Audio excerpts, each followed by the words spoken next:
Ideally, you should have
Gracias.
Everyone is asked to please take their seats.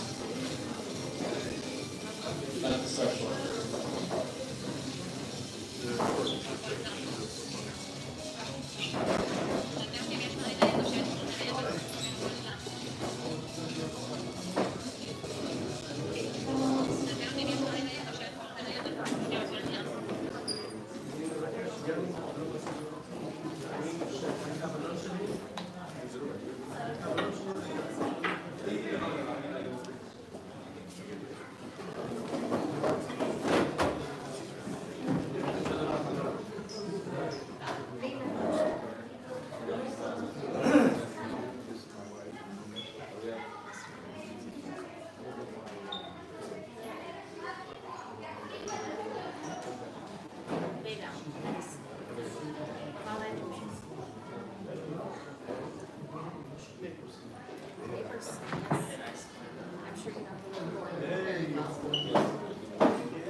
Welcome to the second, almost annual Emergency Aliyah Conference. I'm Josh Wander, and I'll be hosting you today. We have some great panels in front of us, and we have a lot of great literature as you come through the door. You haven't seen right on the left side over there, there's a table full of materials. There's also folders that you can take, and you should look through some great ideas. We have a tight schedule this evening, and we have a lot of people that want to make remarks. I should also mention that there are a lot of people that are online that are watching us from around the globe, and we're happy to see everyone here this evening. The opening marks are going to be given by Tzvi Fishman, who is the brainchild of this event here, and he's going to open up the evening. So Tzvi.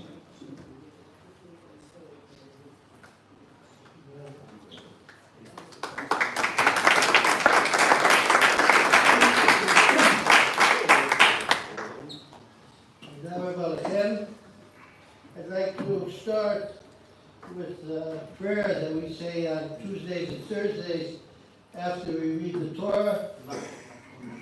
The mic, you don't hear me? Mondays and Thursdays, thank you. Thank you, Rabbi. And I'll say it in English, we usually say it in Hebrew. As for our brothers, the whole house of Israel, who are handed over to distress and captivity. We have in Israel brothers and sisters who have been handed over to distress and captivity in Gaza. And we also have brothers and sisters all over the world, in Las Vegas, in New York, in Florida, who are in a different type of bondage, a different type of captivity.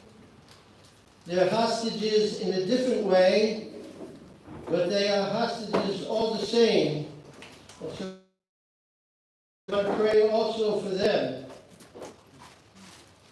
Our brothers on sea and on the land, May God have mercy on them and grant them relief, bringing them from darkness to light, meaning from the exile to the land of Israel, from servitude to liberty. A Jew cannot be a free man in a foreign land. That's how we started out the Seder on Pesach. This year we are slaves in the exile. Next year, free men in the land of Israel. From servitude to foreign nations, foreign governments, foreign languages, foreign identities, speedily and very soon, and let us say Amen. Amen. I think to maybe highlight and illustrate what I just said, I think everybody probably remembers the great demonstration in Washington a couple months ago after the outbreak of the war, a lot of support for Israel. And then in the middle, everybody, all of the Jews, the tens of thousands of Jews who were there, stopped, and they were called upon to sing one of the national anthems of America. America, America, God shed his light on thee. Or maybe there's a different one, but the end of the song was, America, my home, sweet home, America, America, my home, sweet home. Needless to say, America is not their home, and the Kodesh Baruch Hu is teaching them a lesson right now in a very powerful way. The anti-Semitism is not because of something that's going on here in Gaza. It's not because the Jews have big nose or that we like money. It's a stick that the Kodesh Baruch Hu is using to bring the Jewish people home to the land of Israel. The time has come to come home. Amen. Bezrat Hashem, the people here who for many, many years have worked grassroots movements to bring Jews to Israel, you have a very powerful mission, and you give the spirit to the whole Aliyah movement. And you reach millions of people, and I think that we have to be the commandos to invest any emergency Aliyah drive to bring the students from the Jewish campuses where they don't belong, to the campuses of the Goyim where they don't belong, to campuses here in Israel. I think we have to work with the Kodesh Baruch Hu to bring them here, and I think that, God willing, with the help of the governmental agencies, the Nefesh B'Nefesh, the Ministry of Aliyah V'Klita, we have the power and the means, Bezrat Hashem, to do it. I hope that the Rav Yosef Mendelevich will appear today, and once I told him, and I'm sort of afraid to say it with Yohanatan here, but once I told him, your imprisonment in Russia, in Siberia, was in many ways, or one way, a lot easier than mine in Hollywood and in New York, because at least you could see the bars. You knew you were in prison. I didn't know that I was in prison most of my life until I was 30. It's very difficult to bring Jews. They don't want to come. They have the good life. They really believe they're Americans. Nefesh B'Nefesh and all the other agencies do their best, but it's like, it's the toughest task of all. Amen. And it's made me think that maybe we should spend more time trying to bring the lost tribes. The Americans are even more lost. But there are millions of Jews around the world, or half Jews, or people with Jewish tradition that could come, and they make good citizens, They make great soldiers. They don't complain. You don't have to give them a villa. Among the different flyers and the literature that we passed out, there's some ideas for proposals, things that maybe we can initiate, thinking out of the box, thinking in new ways. That's what you people are here for. We want to hear from you, your ideas, your thoughts. And at the end of the evening, hopefully we'll sit together and we'll talk about these things and to formulate a plan that we can send to all the official government agencies. I just want to say that outside there's a photographer, and we would like everybody to go out during the conference and to express yourselves to the camera. We will also send the video clips to the governmental agencies to let them know how each of us feel, and also just to tell why you came to Israel in 2 minutes and what life has been for you in Israel. We'll make a little movie out of that with music, pictures of Israel, and we'll try to get it out around the world. So thank you very much for coming, and Baruch Hashem Shekadosh Baruch Hu Yiteinu et Asiyat D'Shmaya, to bring our people home and to rescue a Shekhinah from the Galut and the terrible, terrible, terrible Dusha and Chilul Hashem that the Galut represents. Toda rabah. So just one correction, Steve. Yeah. I think that Rabbi Mendelovich had one type of bars to deal with. You had other type of bars to deal with. Your bars were harder than That's his good. bars. I had other types of bars, bars and discos and things like that. Very good. So, the first thing I want to mention is that I just came back not so long ago from a trip to the United States, and things are not doing well, to say the least. Many people come here. I've been speaking since the war to many delegations from around the world that are coming here to visit, and they're telling people how courageous they are to come here to Israel at this time of war, that it's so dangerous, but they're very courageous in coming here. And I tell them that my definition of where it's safest for a Jew to be is where you can openly be Jewish. And here in the land of Israel, more than ever before, people are openly Jewish in the streets, while around the world, people are hiding the fact that they're wearing yarmulkes, they're hiding their Stars of David, they're hiding their tzitzit, they're hiding mezuzahs. Thank you very much. I was about to present one product that I picked up. This is not sponsored, but one product I picked up while I was in the States was this product over here. It's called the Camo Zuzah.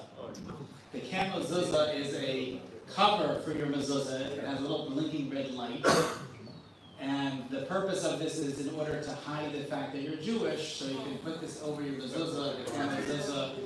And for some reason, they think it's dangerous to be here in the land of Israel. Okay? Each to their own. Tzvi, Rabbi Ben-Lovich is not in the house yet? Okay. And Rabbi Listman. So I'd like to welcome and call up Rabbi Listman from Achom Meir. He has a special program he'd like to tell us about with lone soldiers here in Israel. Rabbi Listman. Thank you, Mr. Wonder. Good evening to everyone. Before I talk about the Lone Soldiers Program, I'll tell you just briefly about myself. I was a lone soldier, meaning after I finished my undergraduate school and was debating should I or not go to law school or something else, I came to Israel, and after a 6-month program on a kibbutz, someone told me there's a place we can get answers to your questions about your own identity. And they said there's a place called Achom Meir, the Institute for Jewish Studies, the Center for Jewish Studies in Kiryat Moshe, Jerusalem. So 43 and 44 years ago, I was able, with the help of Achom Meir, to turn my life around. 3 of our sons are combat soldiers in Gaza that fought in top units. God blessed us with 9 children and many, many grandchildren. And it all stems from the the grassroots education that I received in Machon Meir, which leads us to the following. Students coming from Columbia, from Florida, and other places, thank you. It's not really for small people like me. Don't know what really Judaism is about. Students that want to really deepen their identity and understand something usually go to an institute and start learning Talmud, Halakha, Jewish law, and so on and so forth. But in Machon Meir, we first deepen our understanding who we are, where we come from. And I interviewed Avram Avinu just a few days ago, and I asked him, what was the first thing God told you about? Was it kosher food? Was it tefillin? Was it the laws of idolatry? He says, no. I asked Avram Avinu, what did God tell you? What? You're the forerunner of a nation of God? There's something called a nation of God that's so splendid, so special, so spectacular, so divine. And to where are they supposed to be convening and living? Not Borough Park. Rather, the land of Israel. So we believe the authentic Torah that was diluted, that was vague for 2,000 years in our Galut, is now alive, not only alive and kicking, but right now is the foremost strength of the Jewish people. A Torah that reflects a nation, a Torah that reflects a state, a Torah that reflects our deep national identity. Young men from all over North America that are looking to discover themselves can find in Machon Meir a program amidst, not a Brooklyn bubble, but amidst an Israeli institution where they'll hear Hebrew, speak with Israelis, where they're going to learn a Torah that reflects a nation that's going through its renaissance, a nation that is alive, a nation that is inspiring the land, inspiring the population here in Israel. And therefore, I'm proud to say right now at this moment, we have lone soldiers that are serving in fighting units that right now are doing their basic training. And they come to Machon Meir for 6 months, for 1 year more, and they strengthen themselves and understand who they are and where we come from and to where are we going. And therefore, I believe that a place like Machon Meir is the ideal soft landing for anyone and everyone coming from North America and Europe that wants to strengthen their identity, deepen their understanding who they are, and our hands are open to embrace them and to hug them. Please come home. Thank you.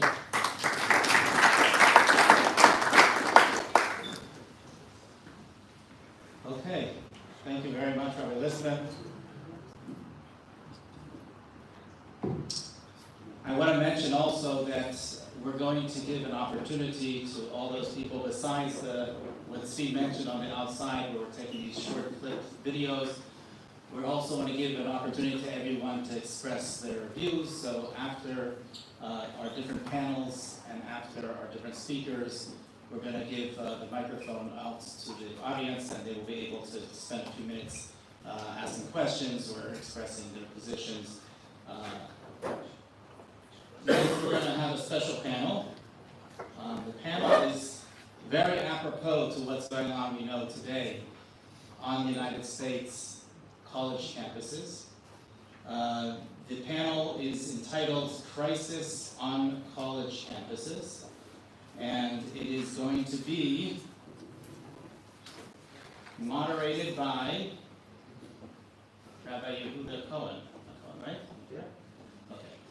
Rabbi Yehuda Cohen is a regular lecturer at Machon Meir. He is the editor of Vision magazine, and he is the educational director of the Vision movement.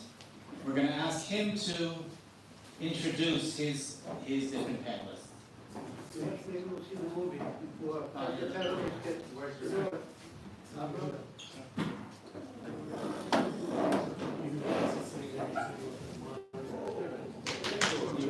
don't want to moderate from here? It's going to be hard to video anyway. You're on two different sides. You'll film the video first anyway, right? All the panelists can come up to the table. We're going to show a short clip.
Lights.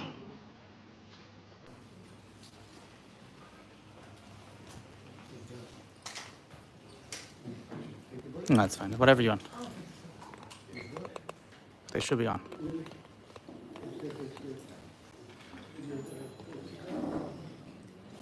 Testing, testing. Okay, great.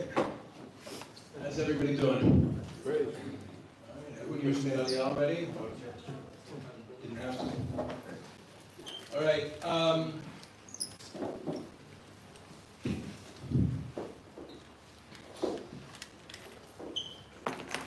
just came back from the States for Purim, and I saw a lot of signs that, among the Jews at least, in New York and in Florida, that there are a lot of ideas that some of the people in this room have been talking about for a long time, not only years, but really decades. And those ideas weren't always very well received among the Jewish community in the United States.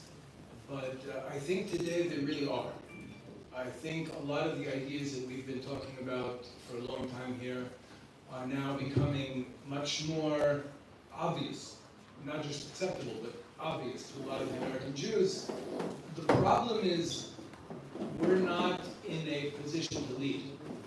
We haven't positioned ourselves to be able to really influence where people go from those realizations. And that's also true for Israeli society. Like, we see that there are certain realizations that have become obvious to people in Israeli society. Like, one thing that I think should be very clearly obvious is that this two-state solution idea doesn't work. I think that's become common knowledge here now. The problem is we have a very powerful media that's able to drive people to other conclusions based on those healthy impulses.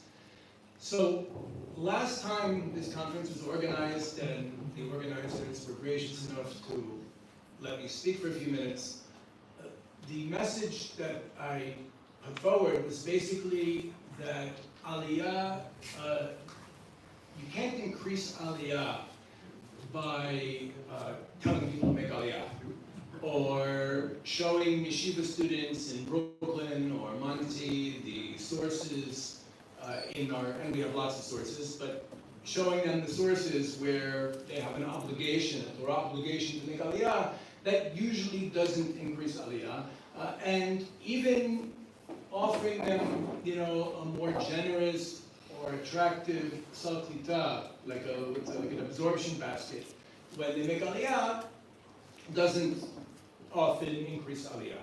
These aren't the things that increase Aliyah in my experience. In my experience, what increases Aliyah really is bringing diaspora Jews to see themselves as characters in the story of Israel, psychologically. Meaning the movie they're living in can't be the American dream, or the Jewish corner of the American dream, but rather the story of the children of Israel coming back to life in the modern age after 2,000 years of exile. That's a great story. And if we can help the next generation of Jews in the diaspora to really see themselves as participants in that story, as characters in that story, then Aliyah becomes a no-brainer. Aliyah becomes obvious. And they don't need to be coerced into it, they don't need to be bribed into it. And to be honest, I've known a few people who have come here, made Aliyah, took the free degree, and then went back to wherever they made Aliyah from.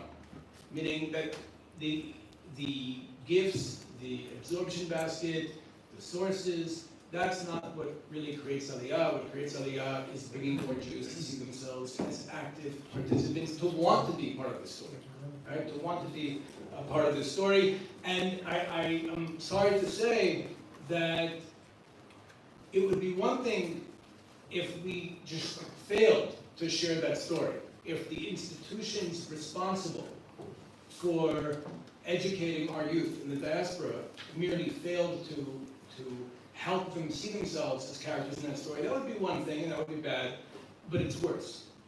I would argue that many of the institutions responsible for keeping young Jews engaged Jewishly and connected to Israel have actually pushed many of our best and brightest young people away. I think that if you look at these protests, I don't think Josh remembers, but this morning I asked him if he could change the title from the crisis on campuses to the crisis of the next generation. Because I think when we only look at what's happening on campuses, we're really only seeing the tip of the iceberg. I think what's happening on campuses is the result of something far, far deeper that we need to address. I know young Jews, not one, not two, whose parents spent a fortune on at least 12 years of pro-Israel, modern Orthodox private school in New York. And they're at the protest tents at Columbia. And it's not uncommon. I'd say that, I went, when I was in the States, I was in the Five Towns for a day. And I went with a friend of mine who lives there to a pizza shop where kids after school were hanging out, Five Towns kids, Jewish kids who go to Jewish schools. And I told my friend, let me show you something. And I asked the students next to us, the teenagers, they were like, juniors, seniors. I asked them, what's the mission of the Jewish people? Do the Jewish people have a mission in history? And they had no clue what I was talking about. If I asked them how to make tea on Shabbat, they might have known. If I asked them what bracha they made on the pizza, they might have done. But I asked, what's the mission of the Jewish people? Is there a purpose to history? Do the Jewish people have a unique function in history? And they had no idea what I was talking about. Meaning that's completely absent from Jewish education in the diaspora. And maybe some institutions here as well. What is the mission of the Jewish movement? What are we here for? What is this for? Why are we doing this? And I would say something else, in addition to being completely uninspiring, the Jewish educational institutions that exist are essentially trying their mission, what they tell the parents who pay the tuition, and what they work to achieve education in the students is to create successful Americans who will have Shabbat once a week in a kosher restaurant to eat in, and a pair of tefillin in the morning. That is the goal. Not to be part of the Jewish people rebuilt in our land, not to participate in achieving the goals of Jewish history, which are accessible to us for the first time in thousands of years, but rather to be successful Americans with a Jewish religion. And the organizations, there were two organizations from what we can call the Hasbara industry, the pro-Israel organizations responsible for spreading pro-Israel messages on university campuses. There were two organizations that were actually supposed to be here. And they pulled out. They pulled out of this conference. And maybe it's a good thing they did, because I feel more comfortable now calling them out and saying that they failed. In the last 2-3 decades, American university students, especially politically active students, have become increasingly aware and critical of US imperialism, of the way the United States behaves around the world. Now, at the same time as this awareness is spreading among the next generation of Americans, the pro-Israel organizations have worked to present Israel as an outpost of American power. Meaning these two things are happening at once. Politically active college students are becoming more aware and more critical of US imperialism. Right? It's a given, meaning you go to American campuses today, you have a political conversation with a student, with a professor. The way the US functions overseas is known to be nefarious. It's known to be exploitative. It's known to be evil.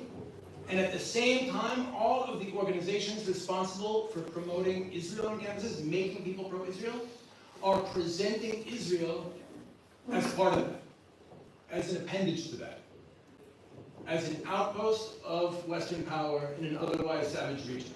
That's the message.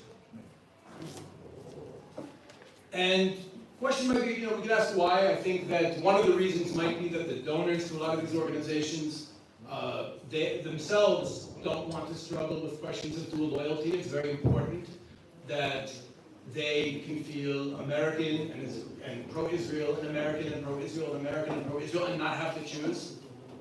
So the organizations obviously don't want to rock the boat by even spotlighting examples where Israel is actually a victim of US empire.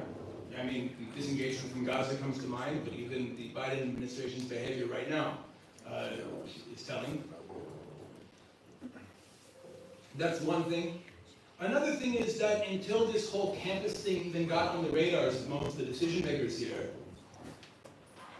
the real interest Israel had in the United States was to get weapons, to go to Capitol Hill and get weapons, right? Go to Congress, go to the Senate, and lobby for weapons, for arms.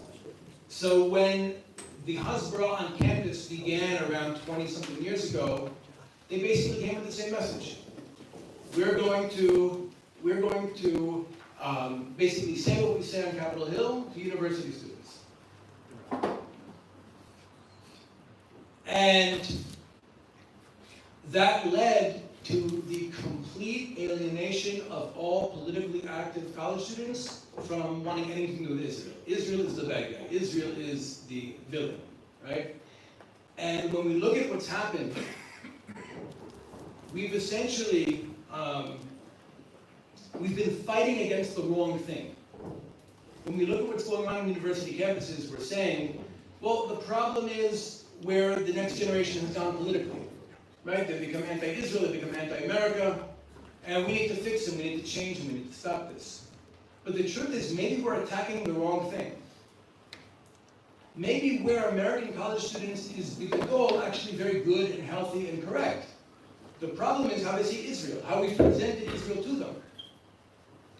As an agent of US empire instead of as its victim. Now, given all these challenges, right, and the state of the next generation of diaspora Jews,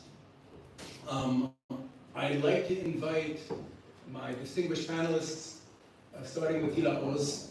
Geula is a social media activist, for those of you who are not on Instagram or TikTok and aren't familiar with Geula's work, but she is a powerful young...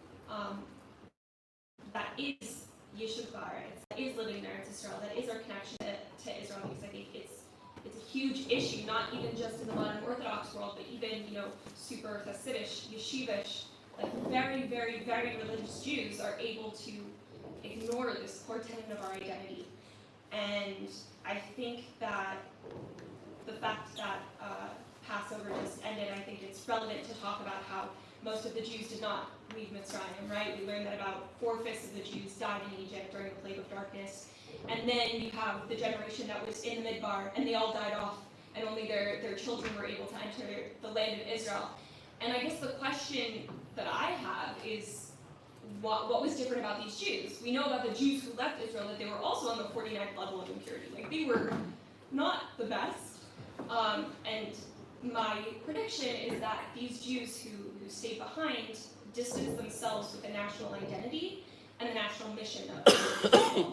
They said, I am a Jew individually, and that affects me as an individual, which I think is a very religious take on Judaism. And my connection with the isn't the main point of my identity. And so they stayed back, and they died in Egypt, or they died in the Midbar. And I unfortunately believe that even in the religious community, which I feel blessed to be a part of, maybe religious isn't the right word, Torah observant, because I don't like categorizing Judaism as a religion, because I think that allows us to fall into this mistake. I think that there is an identity crisis as a result of 2,000 years of trauma in the diaspora, that we have made ourselves into a religion, and that's not who we are. The Torah we never describe ourselves in the entire Tanakh as a religion. Arguably, the only person who describes us as a religion is Haman, and he sucks, so why would we listen to him? We identify ourselves as either B'nai or Am, that we are the children of, that we're a family unit, or Am, we're a nation. And when we confuse ourselves with the religion, we get into this, this falsehood of Judaism becomes a way for me to get a sort of heaven, and it's very personal, and it completely ignores the collective, and especially the collective mission. Like Rabbi Yehuda Cohen was saying, we have a mission as a Jewish people, and when we ignore who we are, when we're struggling through this identity crisis, it's so easy to say, well, Egypt has Target and Trader Joe's, and Egypt has bigger houses, so why would I leave Egypt for this strange land? Oh, we're in the Midbar, we get man every day, and it's so comfortable, and like the kids grow with us, and we don't have to go to the bathroom. Why would I want to go into this strange land with these giants who are all dying? Like, what's going on? It's so easy when we forget who we are, that who we are is tied to a mission. It's so easy to be like, so comfortable. And what do we know about comfort in the Torah? Who's named Comfort? Noah, who was excited in his generation, but wasn't able to bring people with him. He ignored the needs of the collective. That's what comfort does.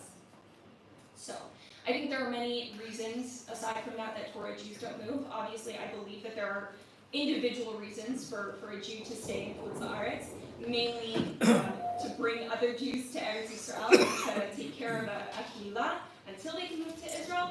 And I think that it's easy to say that, oh, well, this person has an excuse, so why doesn't the collective have an excuse? And I think that also, when we forget our identity as a nation, we forget the way that history repeats itself. I am watching the news every day, and I'm calling my family back home in America, and I'm saying, like, hello, wake up, this has happened before, and we look back on those times where this has happened before and say, why didn't they leave Germany? Why didn't they leave Poland? Why did they stay?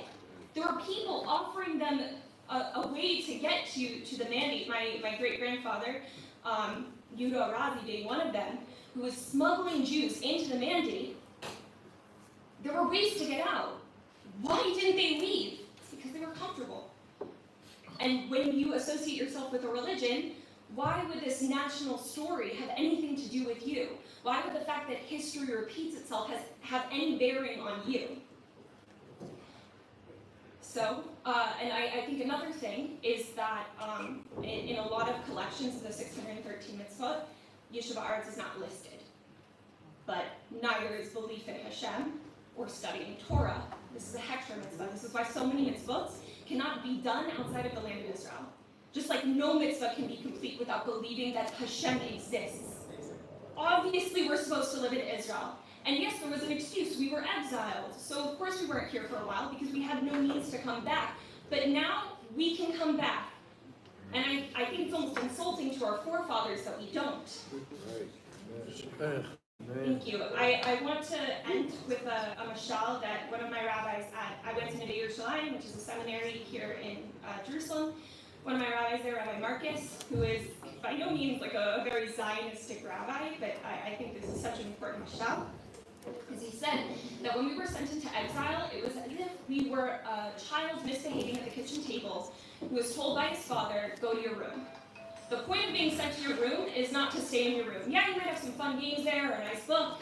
You might have a poster you like to look at. But the point of being sent to your room is not to be in your room. It is to learn from your mistakes, go back to the kitchen table, and have a relationship with your father. So for anyone watching who has not yet made Aliyah, who is not in the process of making Aliyah, go back to the kitchen table and have a relationship with your father and the rest of your family. That's Hashem, obviously our father, and the rest of our family, the Jewish people.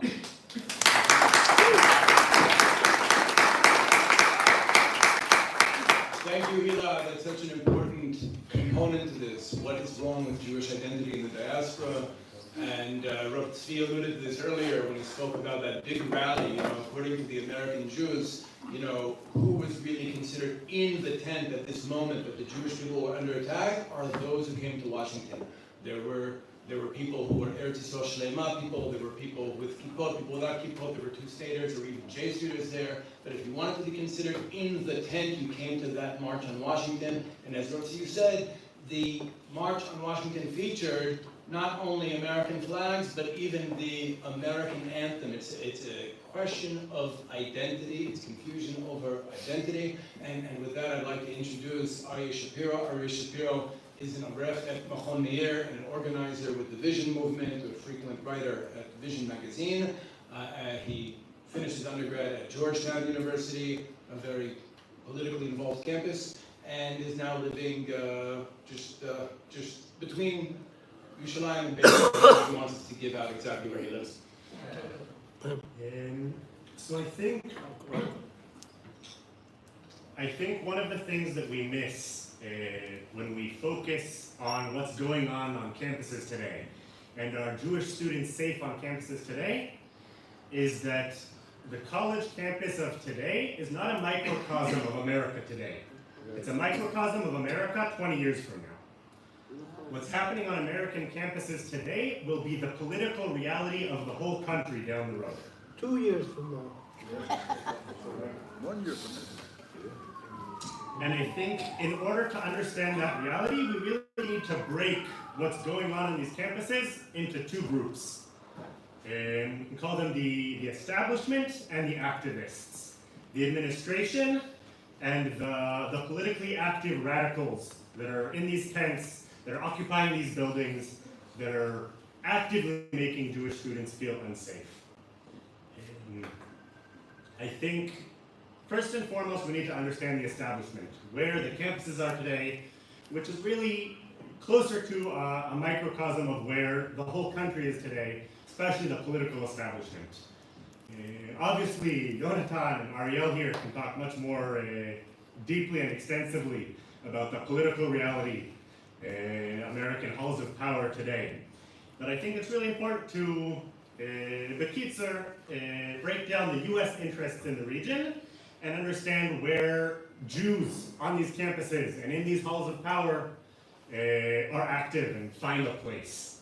We see from left to right, Chuck Schumer, Jared Kushner, Thomas Nides, leading much of American policy in the Middle East, dictating how the American government sees and acts towards Israel. And obviously the center of that relationship is the special relationship, the indivisible bond, the unique connection between the two greatest democracies in the history of Earth, the United States of America and the 51st state, Eretz Yisrael. And this reality, like Rabbi Yehuda mentioned, is the centerpiece of the Hasbara industry, Jewish education in Jewish day schools, and in Jewish studies programs across college campuses. And Jews who live in America and strive to be politically active, to get internships, to get jobs on Capitol Hill, or even on Wall Street, are encouraged to deepen and strengthen this indivisible bond because it's best for America and for Israel. But we need to unpack that a little bit. There's much to say about why Israeli interests and American interests don't always align. But I want to focus on 2 points that are ultimately related. The first is our dependence on American weapons. Like what Yehuda said, the American establishment, AIPAC, and even college campus activists in the Hasbara scene are so dedicated to making Israel receive continued funding. Even Prime Minister Netanyahu has stated in his own biography that while he made a point of decoupling the Israeli economy from American financial aid and civil aid, he didn't see it as necessary to decouple us from military aid. And I think that's the struggle that we're really seeing right now as we're at war in Gaza, as we're looking towards a war in the north. More and more our dependence on American military aid is hindering our freedom and our ability to do what we need to do to keep ourselves safe. And not just to keep ourselves safe, but to be who we need to be as leaders, militarily and economically and politically and morally in this region. And part of that, obviously, is America's insistence on the two-state solution. Much of that goes to the deep, even subconscious nature, Christian nature of American identity. Because for a nation that even when it's secular, defines itself as secular, atheist, not Christian, defines itself through Christianity, it is impossible for such a nation to accept Jews returning to all of the parts of our homeland, because that undermines their deepest held belief that Christianity, that their religion, that their God has replaced us. When Am Yisrael returns to be who it needs to be in all of Eretz Yisrael, that means all of 2,000 years of Christian history is a lie. An American identity, subconscious if not conscious, cannot accept that, and therefore must insist on dividing our land. And that brings us really to the second side of the scale on American campuses, and what will be a continually and increasingly dominant force in American politics as well. There are growing movements against American empire, and by extension, against Israeli sovereignty and Israeli military action, and Israeli existence as a whole. Because we see ourselves and present ourselves on a campus level and also on a national level as an extension of American power in the Middle East. These activists want the US out of the Middle East. They want American interests out of foreign regions that they have no business messing with and killing and robbing resources. And honestly, I want the same thing. I also want American interests and American money and American arms and American troops out of the Middle East. But until we, as a nation, can accept that, can make that shift, we're always going to find ourselves at loggerheads, in conflict with these campus activists who are going to be the leaders of the free world. In 2 years, according to the Peace timeline, or in a more conservative estimate, 10 to 15. Our response can't just be to continue hanging on these same Hasbara talking points that have failed our Jewish students, our Jewish brothers in America for the last decades. We need to be deepening and challenging what it really means to be Jewish in America, and obviously as a nation here in Medinat Yisrael. So I think really the most important thing is to get Jewish students in high school and in college engaged in Torah Eretz Yisrael, learning what it means to be a nation, what it means to be Am Yisrael. And Baruch Hashem, Rav Tzvi and Rav Lissman have been doing incredible work translating so much of our Torah into English for American audiences. But we need to be doing so much more. We need to be bringing more students. We need to be sharing these ideas with all of the students, our families, our friends on American campuses and in American high schools. Because if we don't make that shift, we're losing the war.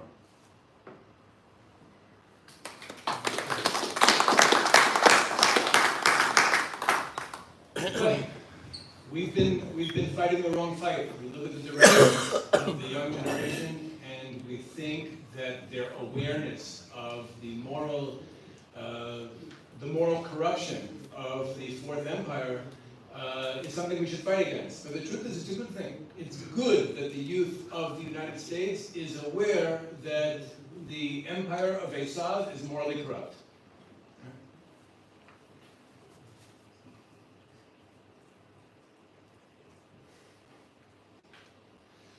We're going to take a short commercial break and give you, is there somebody here from Nefesh B'Nefesh who'd like to come up and take the microphone? I'd like to invite Naftali and everyone to come up and speak on behalf of Nefesh B'Nefesh. We're sorry for this interlude, but he has to leave, so we wanted to hear from an official source, representative of Nefesh B'Nefesh, please. I apologize for the interruption. I had no intention.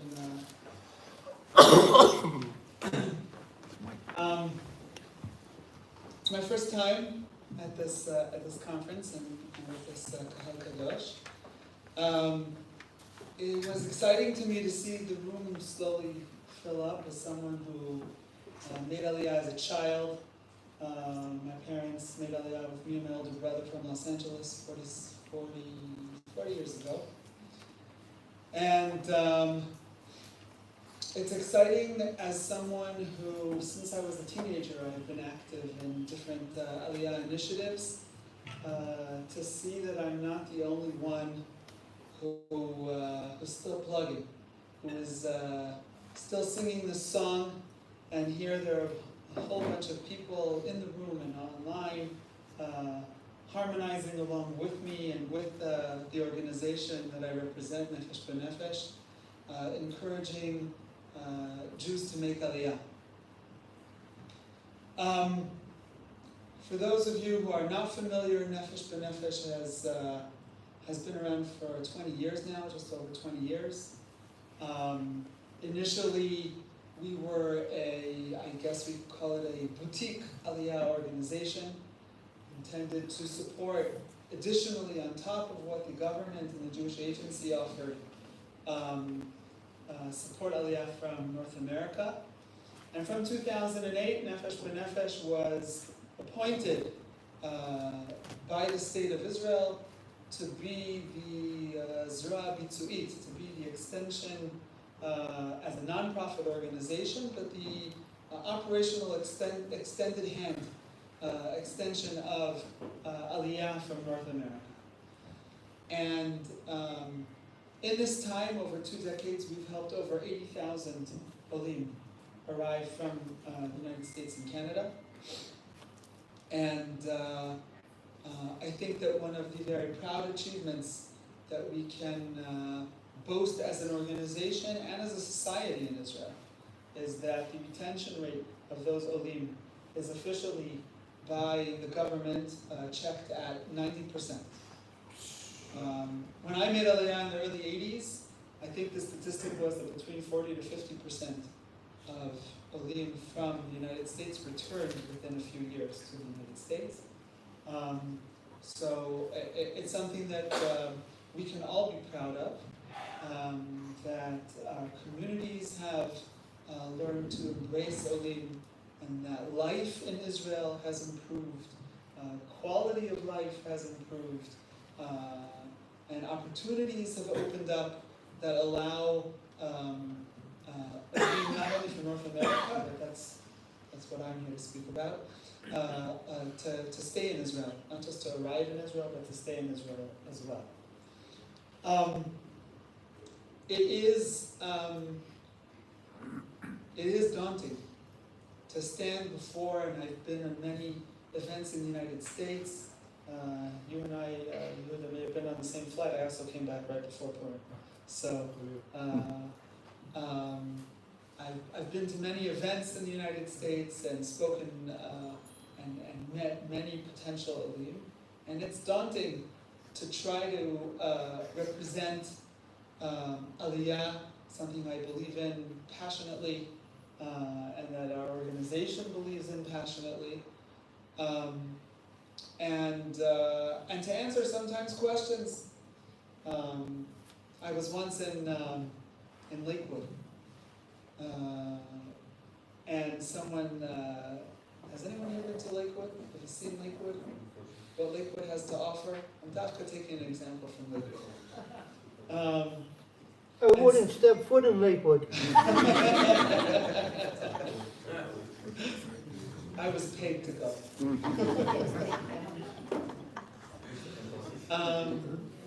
And someone asked me in Lakewood, I have a house that looks like this, and I have land, and where can I have that in Israel?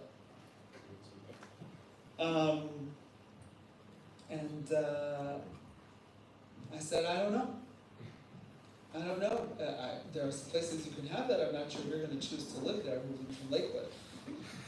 But the question is, what your priorities are, and if you truly want to move to Israel, what are you going to choose? He accepted my answer. I'm not sure he's going to be our next Aliyah on an Aliyah flight. He might be, but he accepted my answer. And that's what's daunting, standing before Americans who want to make Aliyah. We do have a lot to offer. We as in Israel, the state of Israel. And in addition to that, Nefesh B'Nefesh. In terms of encouraging Aliyah and promoting Aliyah, we invest tremendous efforts and extensive resources always in encouraging Aliyah. Different campaigns have been launched and run over the years. Some of them have been successful, some of them have not. We're currently in the midst of different campaigns in promoting Aliyah from North America. And in addition, since the panel that I'm sorry I interrupted, but since this panel is about campuses and crisis on campus, we are also always involved at all levels in the most burning, urgent questions regarding Aliyah. And right now we're also in conversation with different government agencies, government offices, regarding solving the problem of transferring credits and back and forth from one university to Israeli universities and what can be done. So we have at Nefesh B'Nefesh mechanisms that work inward and outward. Meaning we work outward, marketing, campaigning, promoting Aliyah with all of its difficulty. And also we have divisions and employees staff who are constantly trying to address the issues here how can we resolve them in order to allow more people to make the choice to live here more easily, and ease their landing so that it doesn't feel like that person in Lakewood is giving up so much, so that it doesn't feel like there's so much being left behind. It's as I said, it's wonderful to see so many people gather together to say there's an emergency and we need to think of solutions and what can we do. And I unfortunately can't stick around for the whole evening, but Tzvi promised me that any questions that come up for us will be sent our way, and we're happy to also put our weight behind any ideas that can be implemented in order to make things make things move forward. So I wanted to ask, when will Nefesh B'Nefesh be an independent, pure Jewish organization without evangelist money? Your name, please, madam? I know who asked the question. Nina Fenton. Nice to meet you. Nefesh B'Nefesh is an independent organization. We have funding from the state of Israel and from private donors. Evangelistic money that comes into Nefesh B'Nefesh is a fraction of 1%, and it was approved by Geula Hador. No, it with was not. With Nefesh B'Nefesh. It was not. I can give you the proof. Okay, all right. It's a fact that Move I'm on. not going to dispute with you. Nina, it's not question time. We're going to save it to the end. It's okay. It's okay. I'm not going to dispute it. It's a fact that I don't need to prove myself here. So, as I said, any questions that that you have, unfortunately, I can't stick around for the rest and for the questions later. But I'll be happy to receive the questions and then send answers over. As the moderator of this conference, I'm going to use the moderator's executive privilege, and I'm going to ask one question. Go for it. Nefesh B'Nefesh does an amazing job. You've expressed that they've had successful campaigns in the past and brought 80,000 Jews to Israel. 80,000? 80,000, Percentage-wise. if my numbers are correct, which my math wasn't always my subject, but let's say about 2% of American Jewry. What would you consider to be a success rate? How many Jews are you willing, even according to the Elah mentioned 20% they made it out of Egypt, 2% is far away from that 20%. I think that it's a drop in the bucket of what we need to bring back to Israel. What would you consider to be a success rate in Nefesh B'Nefesh terms?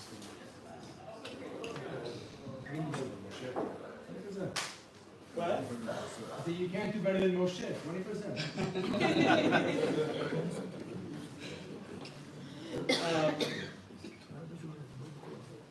I don't know that I can put a success into numbers and into percentages. What I can say, though, is, in my opinion, is that a success is two things. A, that the people who come stay, which I mentioned before. I think that's crucial. Above the number of people who make Aliyah get off the plane, I think it's crucial that the people who come stay. And that I know that we as an organization, and there are other organizations, and also my colleagues here from Israel who pour yamim kalelot of efforts and resources into making sure that Olim can make it here. So So that's a very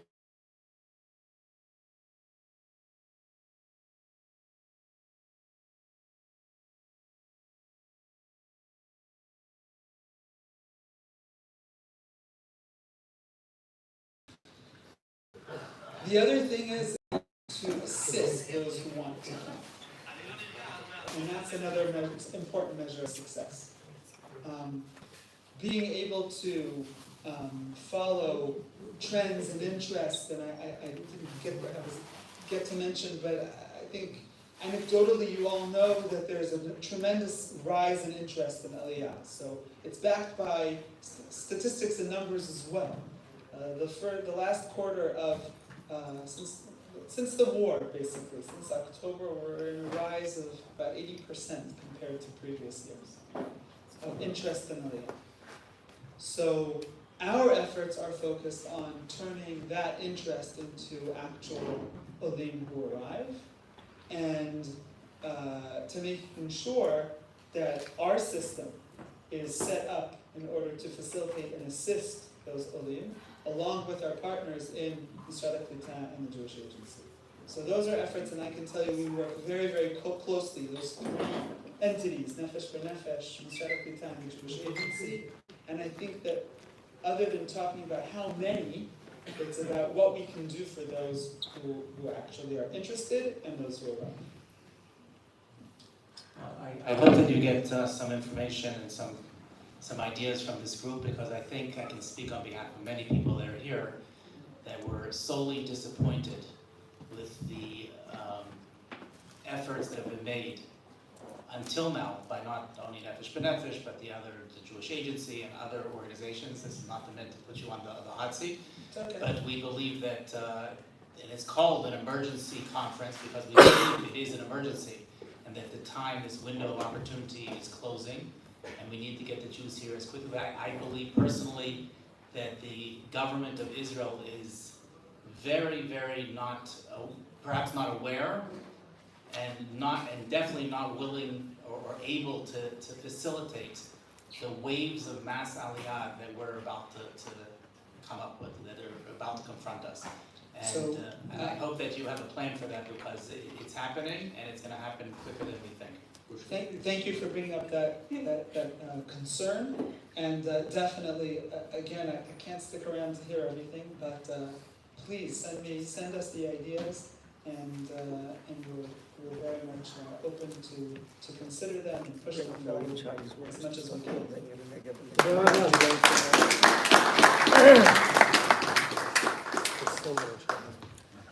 Okay, we now resume our regularly scheduled program. We're going to wrap up in a few minutes, but I just want to say, in addition to what Aryeh had so eloquently pointed out, the fact that presenting Israel on campuses as the Robin to America's Batman in the Middle East, as an appendage of American power, has only made us not only the bad guy on college campuses throughout North America, but the low-hanging bad guy, right? From the perspective of the average college student who wants to make the world a better place, U.S. empire is a big antagonist to fight.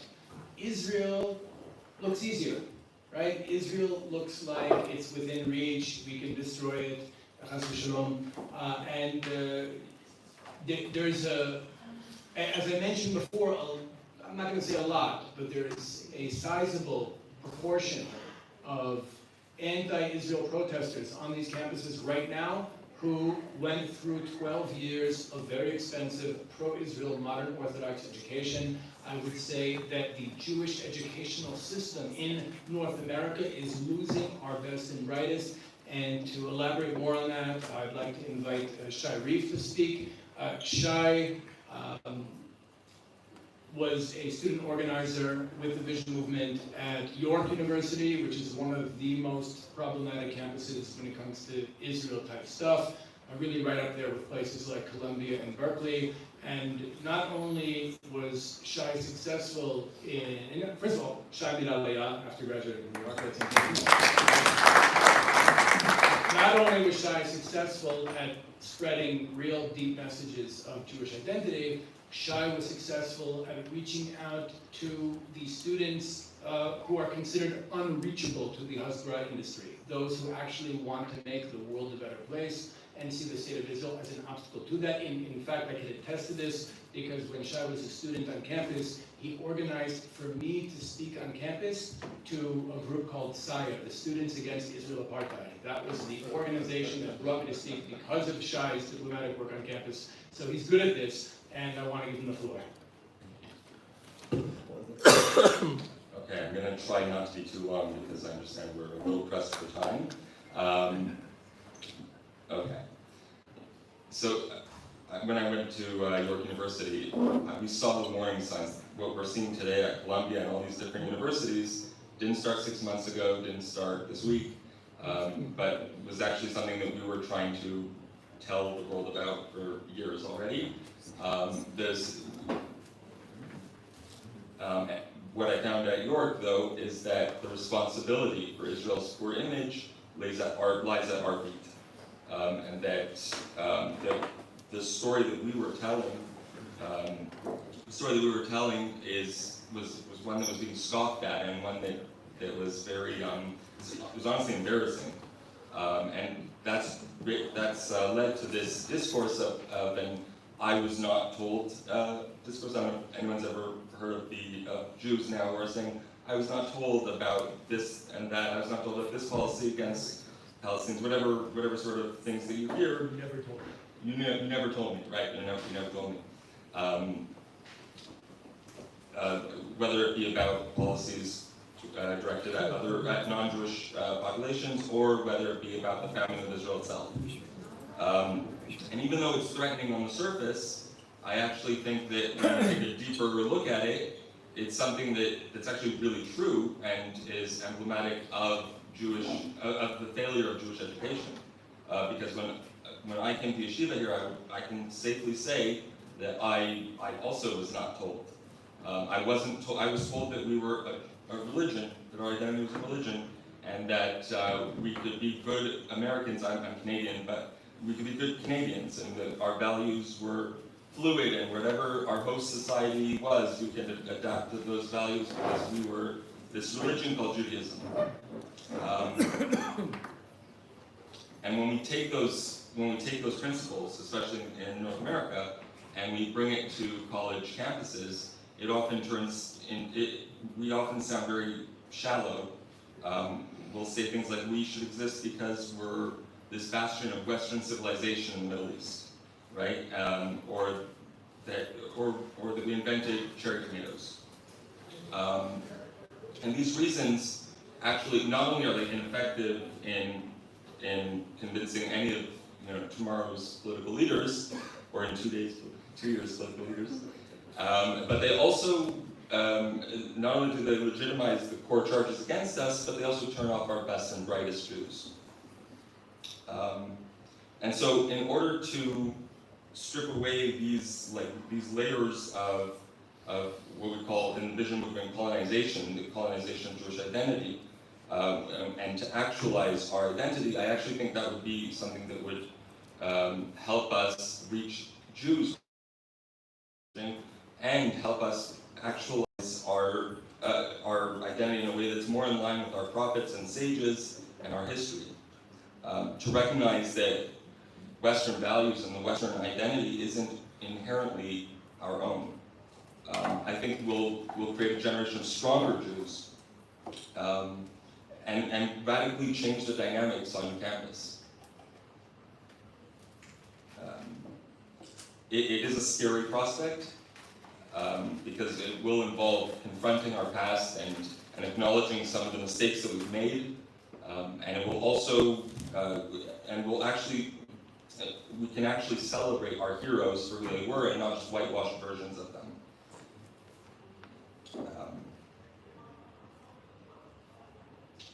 I'm just going to conclude with a story that was actually very emblematic of my time on campus.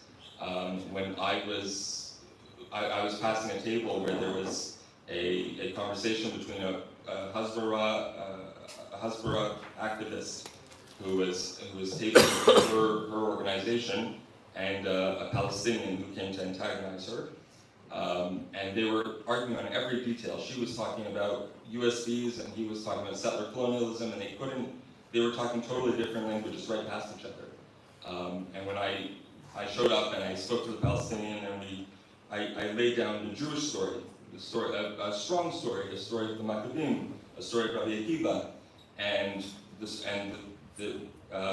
a story that he could relate to, actually. And the comment I got from the Hasbara table was, "You sound like Meir Kahane." This was meant to be an insult, by the way. You sound like Meir Kahane. For the Hasbara table, I was too Jewish. Rav Meir Kahane. But to the Palestinian, we were on the same page, right? And so I think by being confident in our story and learning our true story, I think we'll actually be able to change the dynamics on campus and to avoid losing Jews to anti-Israel movements.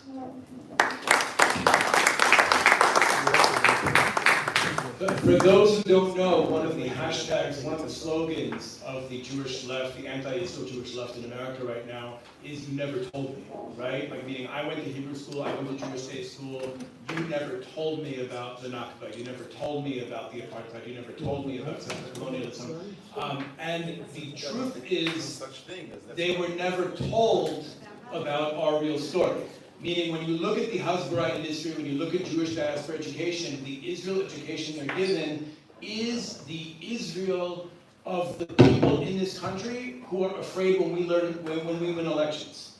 Meaning, they're getting basically, if you look at whether it's, I don't want to name organizations, but any of the Coca-Cola pro-Israel organizations, the mainstream pro-Israel organizations, they are presenting what we can call Yair Lapid Israel, or Meretz Israel. That is the message being brought to campus. That's the Israel being presented on campus. And the truth is, when a student gets to college and he confronts for the first time another message, another story, the story of people who felt victimized by us, that is a much more powerful than Meretz Israel.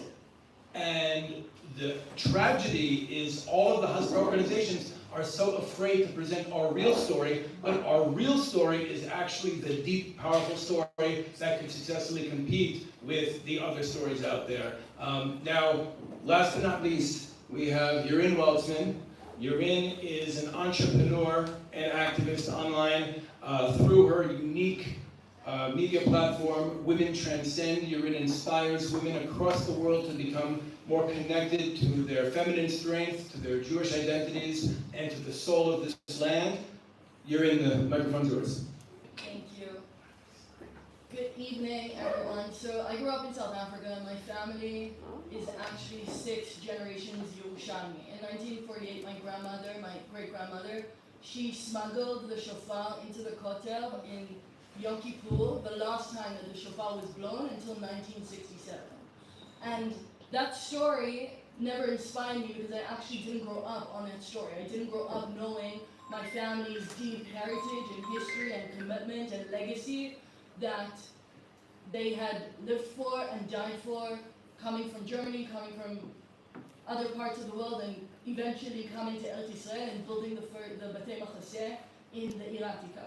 And I think that they knew their role in the Jewish story. And a big problem that we're experiencing right now, Jews all over the world, especially someone who grew up in a very secular Zionist day school in South Africa, we don't know what that story is, let alone what role we can play within that story.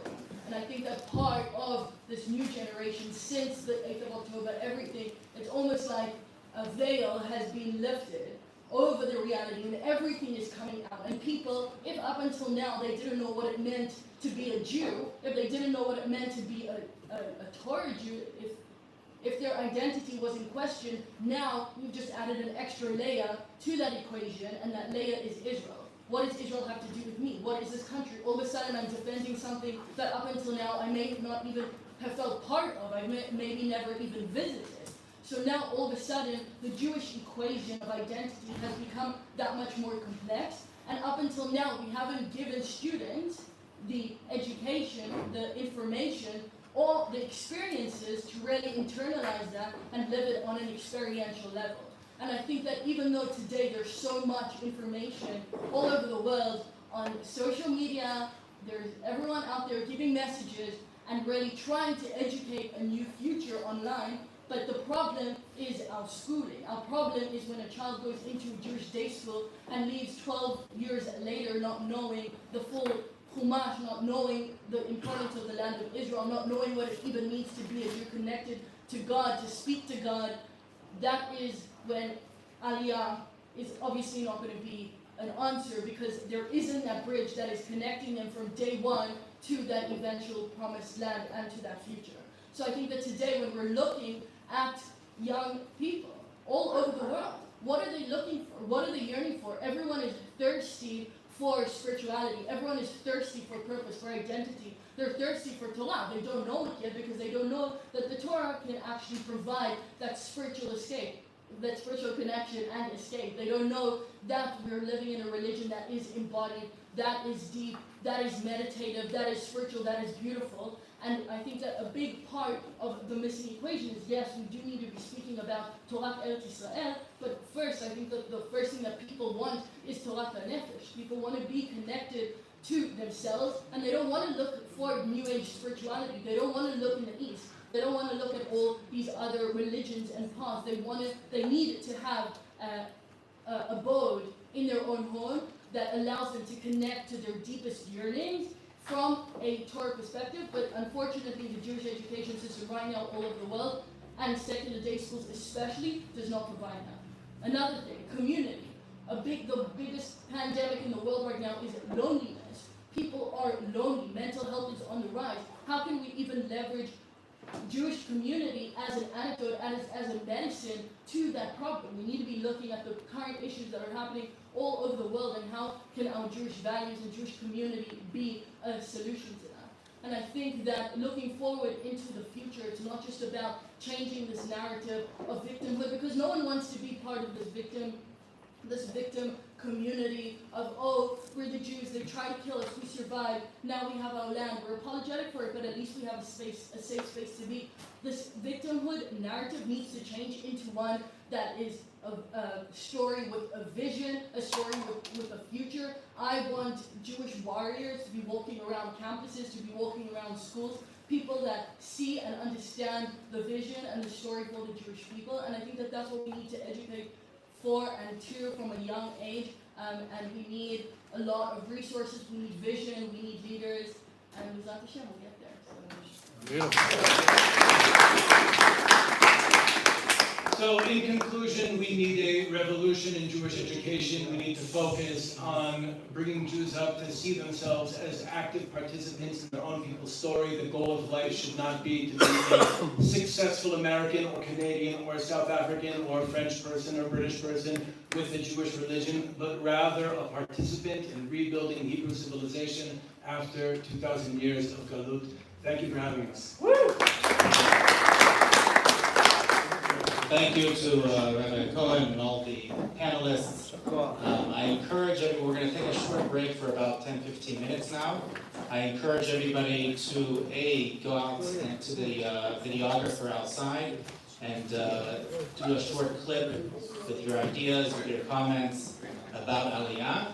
And also we have a nice, beautiful spread here of food that has been generously donated by Paul Pinchas Azuz, and we have holy bagel in the back, and of course all bagels here in Eretz Yisrael are holy, but these are especially holy, and we have coffee and cakes over to your left, so please feel free, and we'll reconvene in about 10-15 minutes.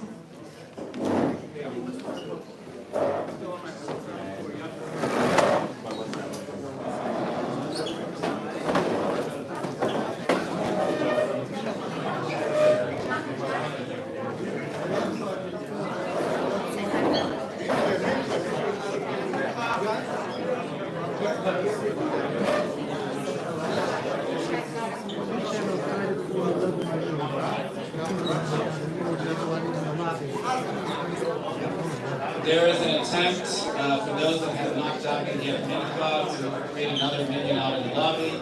Anyone that has been yet to encourage the rest to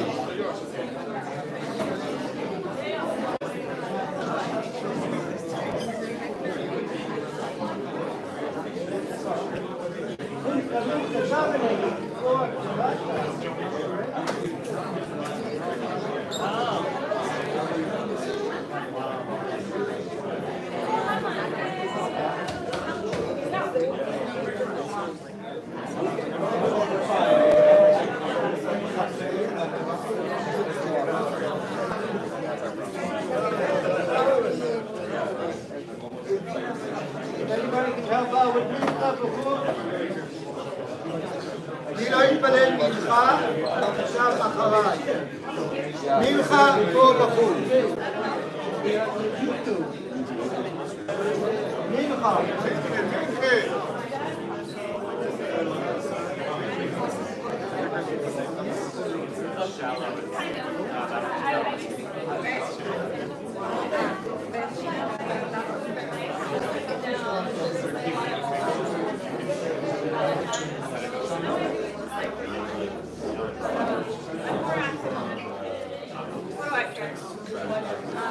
I'm mostly on Twitter. That's better.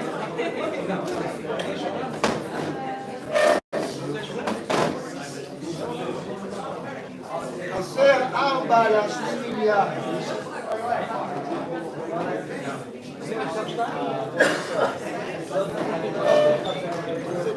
If there are another 4 men that have not yet gotten more, want to join the mitzvah of davening the mincha outside on the lobby, and they are encouraged to do so now.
מי שיכול לבוא להשלים עניין.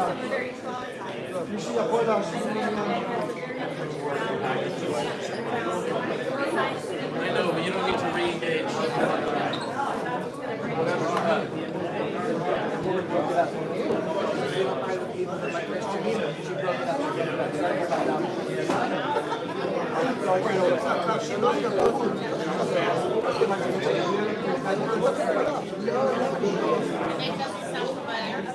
Geula.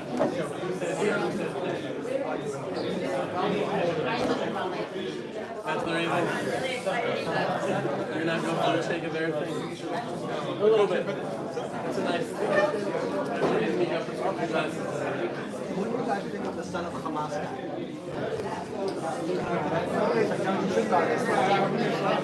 No, what do you think of... You know what he said? No, not just about, you know, he grew up with his father and I think he's a big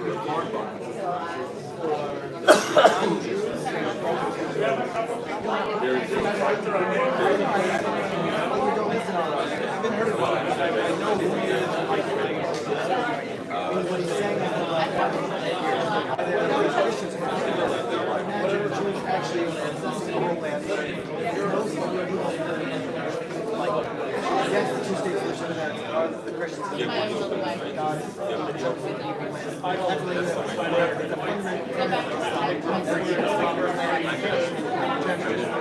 going to try to avoid and encourage play with you. I think there's different humans in the world who are different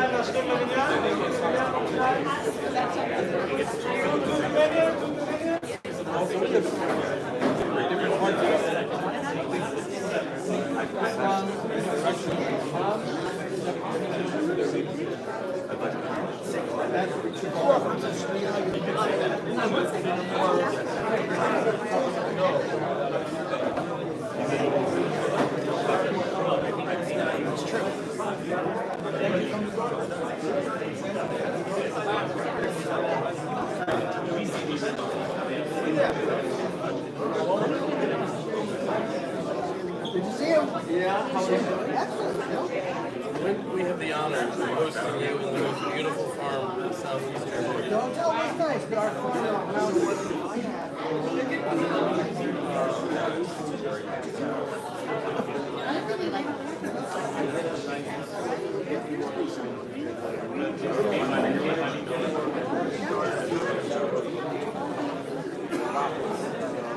How do we get in on that? 150 shekels?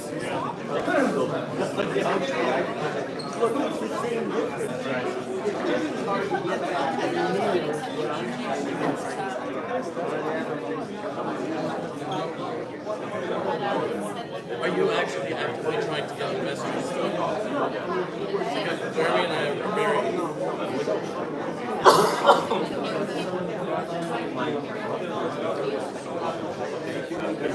Anybody wants to daven mincha, we're davening now. Please come and join us for a minute. Thank you so much. Somebody has to say Kaddish. Toda Rabba. Kaddish, come and join us for a minute. Toda Rabba. Asher.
little bit, mostly as more than fear.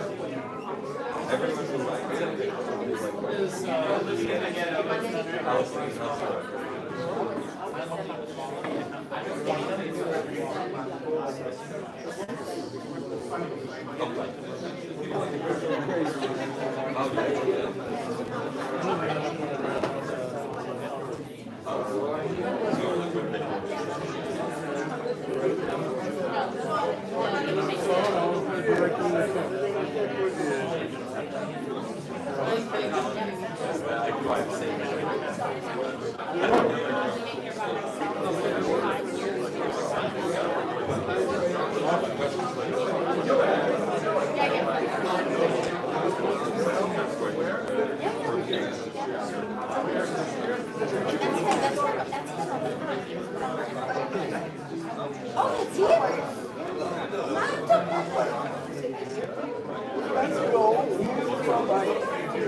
But I grew up in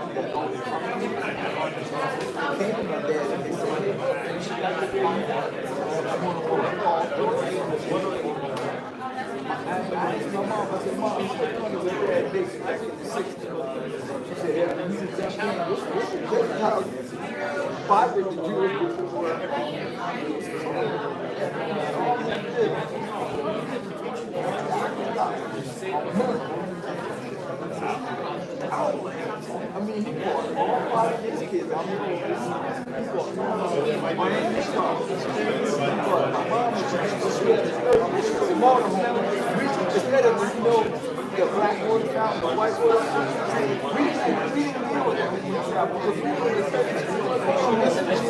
Yeah, you know that. Yes, so I had no idea what I said. Glass of water. Let me take a picture of you.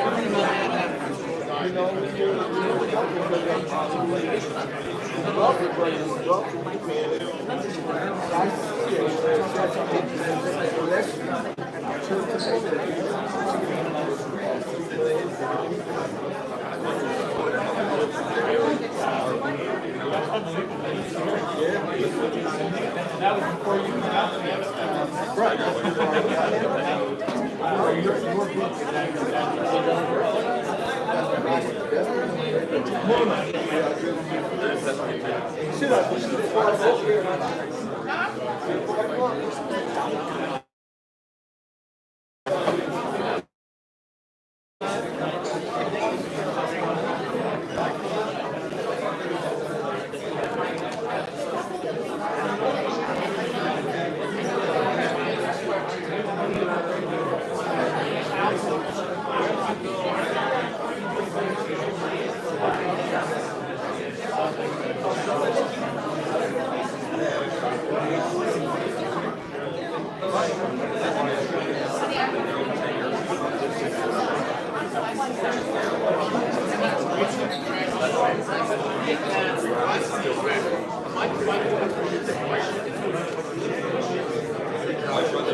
Okay, we're start wrapping up the wraps and heading back to the tables. You're welcome to bring food and drink back to the tables. Hopefully you have opportunities to go outside and do your videos if you haven't. The videographers are going to be out there for a while and accepting your submissions. We have a very exciting continuation of our conference, including some of our star speakers. And again, we encourage everyone to come back. We'll be starting in a couple of minutes. Please, everybody take their seats. We have another group of panelists also that we're going to be very, very excited to hear from them. Really good follow-up questions. And we keep it tighter, we can be more engaging. That's what he asked. Right, no, but also if you have follow-up questions, we'd like to re-engage. Send it to me. Yeah, no problem. So what were you saying? Sorry? Yeah. Very smart guy. Yoram is always right here.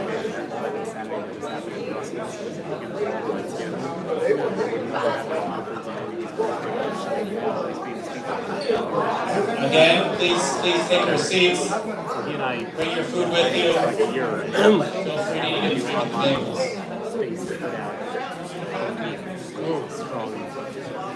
Backbone kind of articles just try to gather some people. Don't force us to close down this smorgasbord. I think we need to. We're getting close to launching it. When you're ready, if you want another platform to come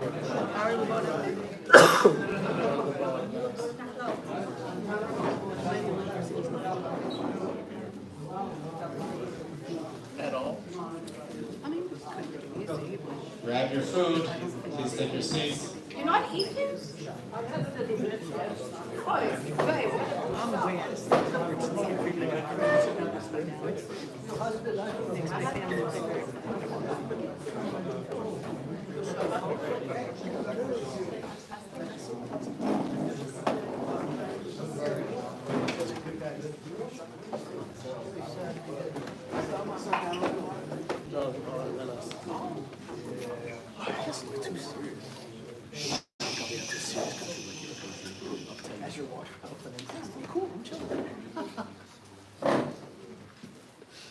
Our next speaker truly requires no introduction. Besides being a good friend, he's someone that is known far and wide. But I'm not sure that people know him for his passion for Aliyah. They know about his personal story somewhat, but they don't know about how troubled he is, as many of us, that we cannot sleep at night thinking about our brethren that are abroad in danger. And like I mentioned with Tzvi in the beginning, sometimes the bars that are in Las Vegas and New York and Florida are harder to get out of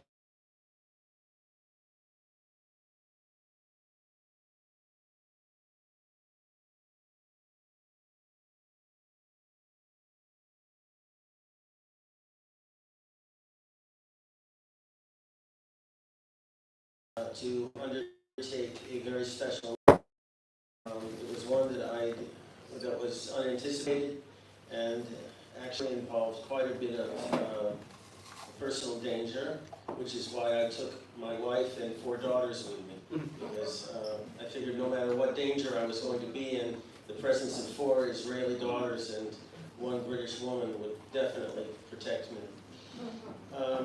The French community I'm very close to. I've lived in France, I've worked in France, and I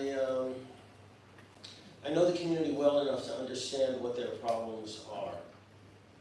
So I guess it wasn't a surprise when I was called in by a government official and said that the French community, collectively, wanted me to come and talk to them. I've been to Europe, I go to Europe frequently for business, but this was the first time, and I've stayed under the radar, but this was the first time I had to go publicly.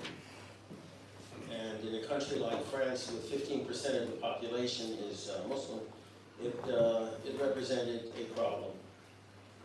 But I'm the guy that runs into burning buildings with gasoline cans, so they picked the right guy. Okay. So why? There were 2 aspects to this mission. One, the ostensible one, was Aliyah, and the second one was another project I'm involved with, associated actually with Aliyah, which is to create a new Zionist leadership. And this is done under the auspices of the World Zionist Organization, specifically with an organization called the Zionist Foundation, New Zionist Foundation, which is just a few minutes away from here, actually. So I went. And the French community is unusual because ever since Napoleon, like Teddy Roosevelt, he could only accept Jews as Frenchmen first and Jews second.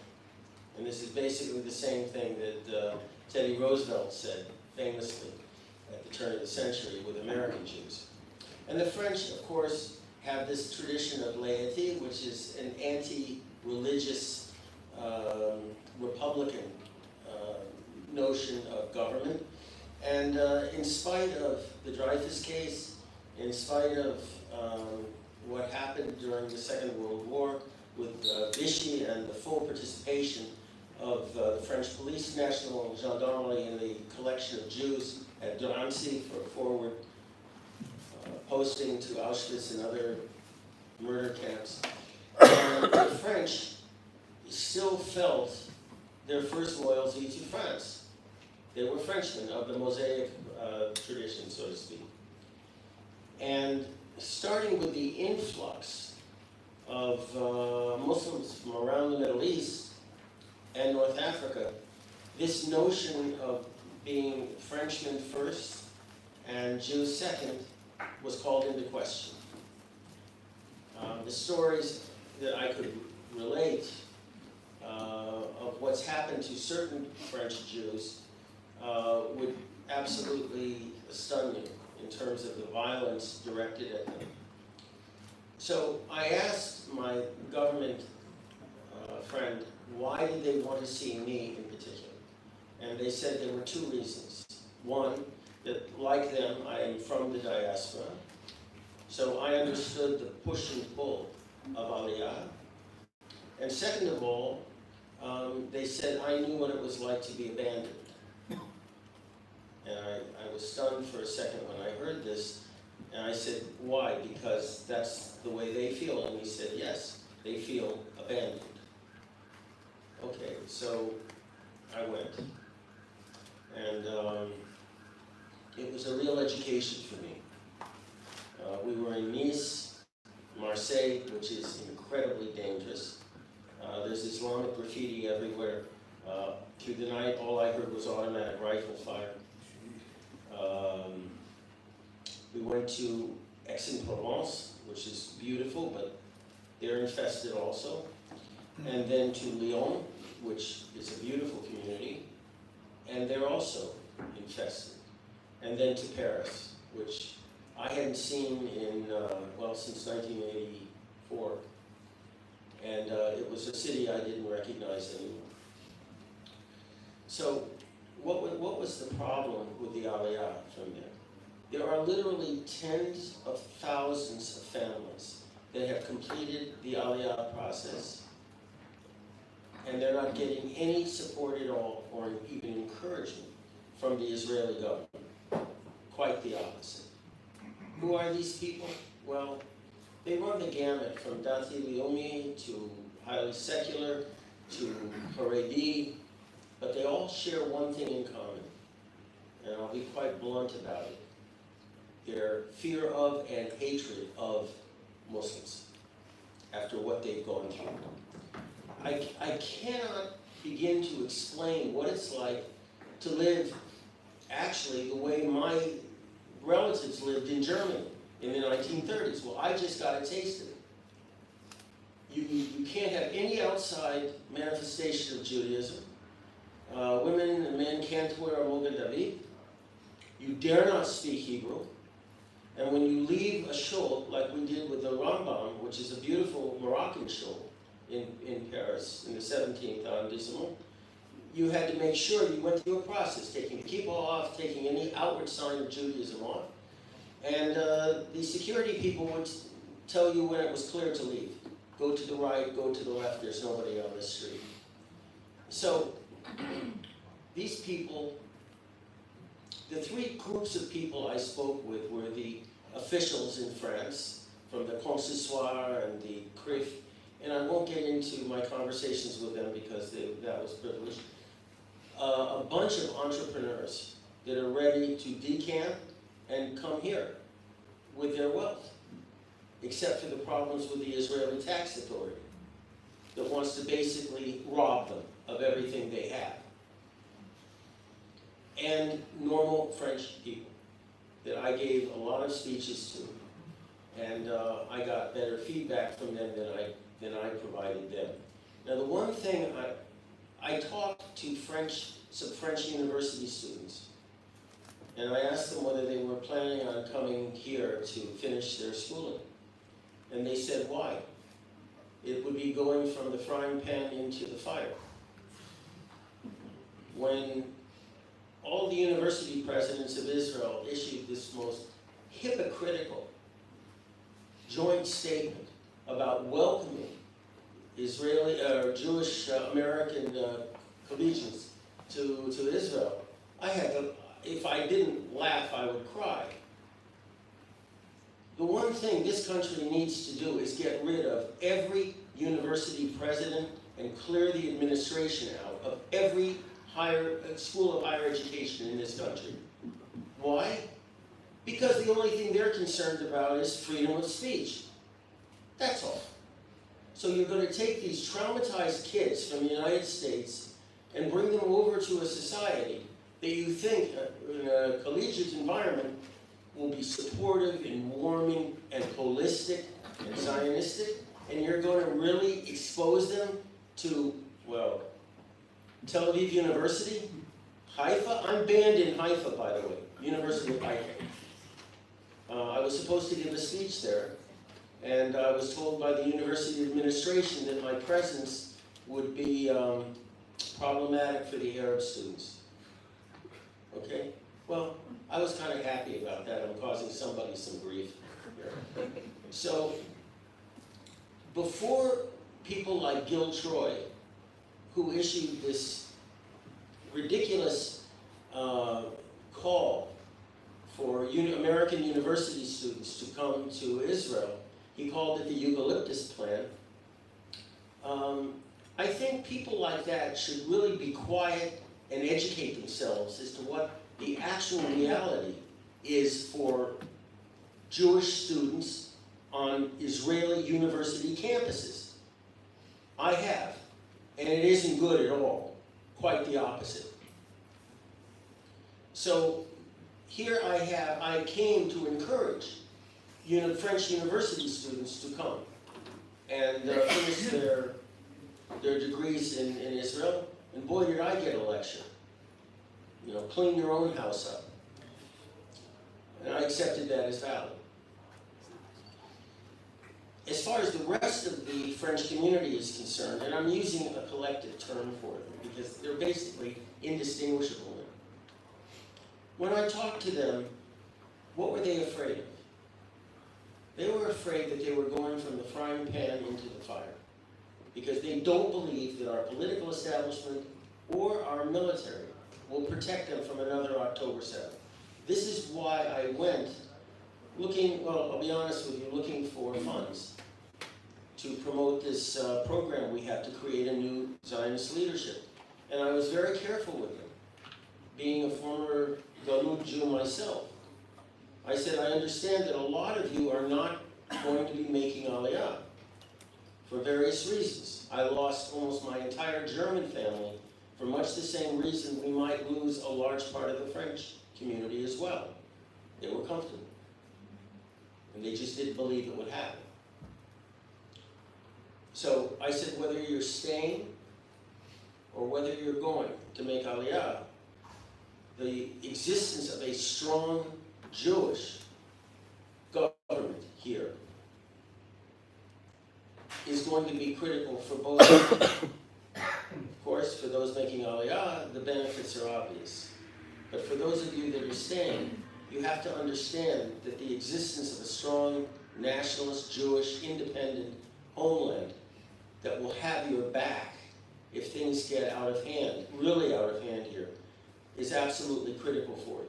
And so I was soliciting help from both groups at that point.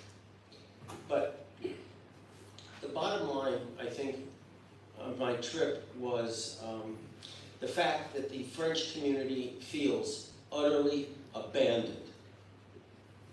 Utterly. They feel the Israeli political establishment, not just this current coalition government, but that the political establishment doesn't care about them at all. And they feel that way because, well, they're very, I'm trying to be diplomatic about this. They will vote right when they come home here. And there are certain people in the Aliyah ministry and in other ministries of a leftist persuasion that do not want them here because of that. And that's something that's, I think, has been known, but nobody's doing anything about it.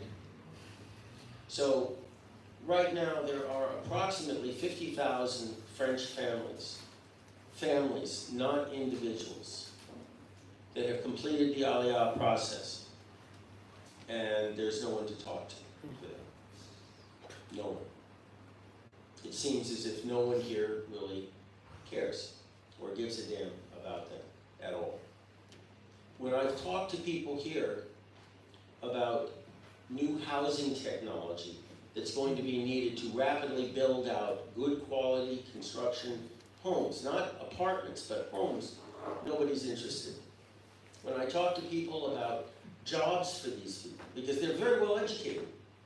Nobody, you know, the legal profession and the scientific profession and the doctors and the engineers, they see them as threats, as competition, which is anything but the case. So they're feeling, these professional groups are feeling resistance, that people don't want them here because they'll be threatening somebody's job. And certainly, when it comes to the issue of education, boy, oh boy, did I get an earful. Their understanding, and it's quite accurate, of the Israeli educational system, not just at the university level, but all the way down, is that it's below a third world country. Completely. Unprofessional, stupid, and counterproductive. Those were some of the nicer things I heard in describing the Israeli educational system. Dysfunctional was another one. Funny when you say it in French, but it was clear, it was dysfunctional.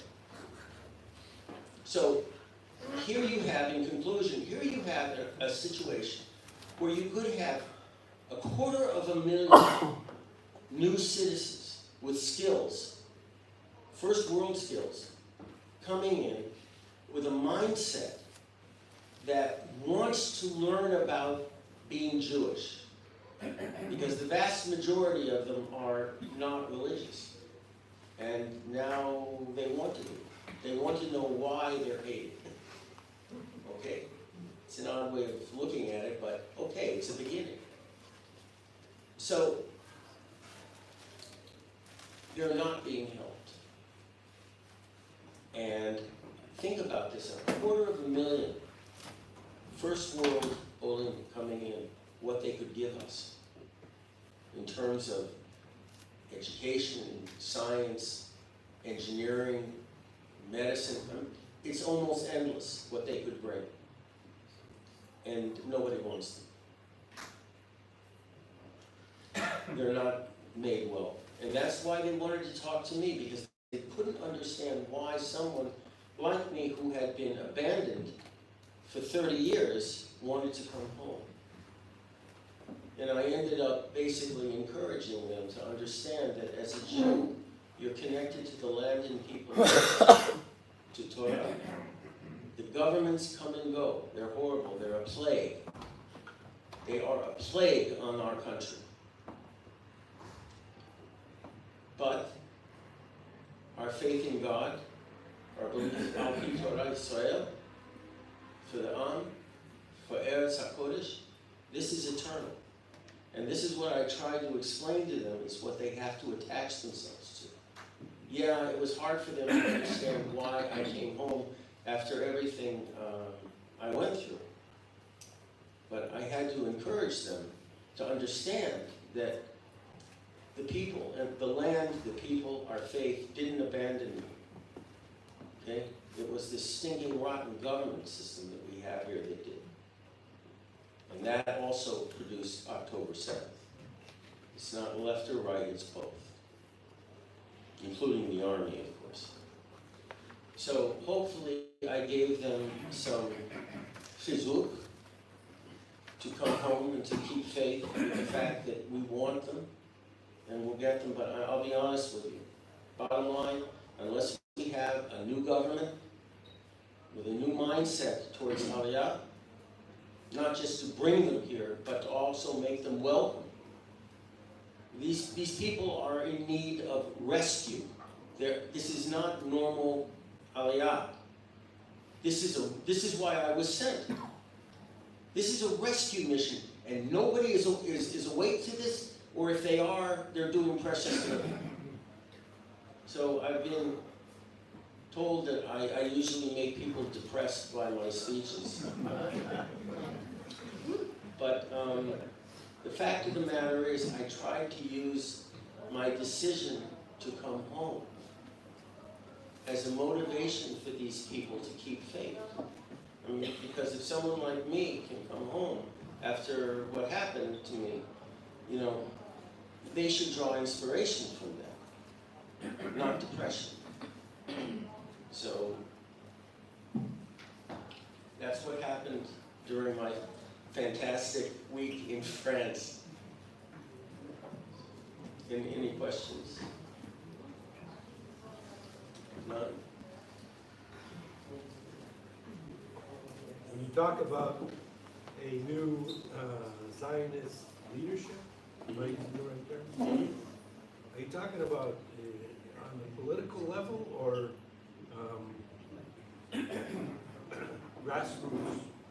The left has been very good in this country in terms of indoctrinating a generation of bureaucrats and officials. And that's why we're in this mess right now.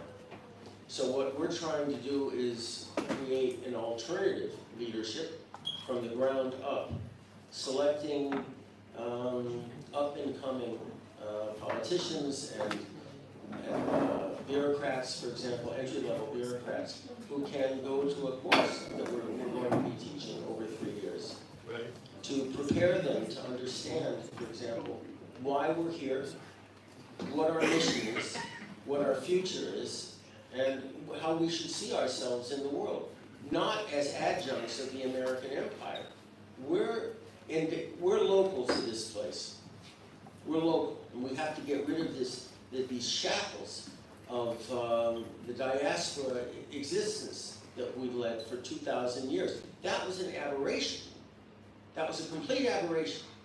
We're trying to teach people to pick up where we left off when Rome destroyed us, and to get that mindset of defense of our rights as unique individuals living under God's grace, not just like a normal Western country that came in with colonialists and pushed the indigenous people out. This is what the left is teaching. So we're trying to create this new Zionist leadership based primarily on religious principles. Understand Torah, understand where we came from, understand why we're here. The first Zionist was not Theodor Herzl. It was Avraham Avinu, Lech Lecha, right? Well, this comes as a shock to some people, but we're trying, and we will continue to try. Yes. I would like to learn what it is that you're teaching, because I want to use the connections that I do have in America, because, and even here, I found out how many Jewish kids that don't even know the Shema, and it devastated me. That's right. It devastated me. I couldn't believe it, and I'm working with young kids now, teaching American football, and I'm using Torah principles within that so that they understand. And every time we finish our event, I give them the Shema, and they need to understand who they are and how important it is to be Jewish. So I want to learn whatever it is you have for them so that I can help out. I'll talk to you after the event. I think we're going to have to wrap it up.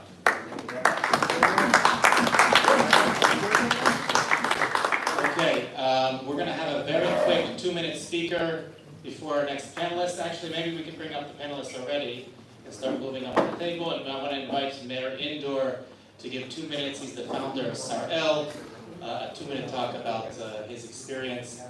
Mayor Indoor.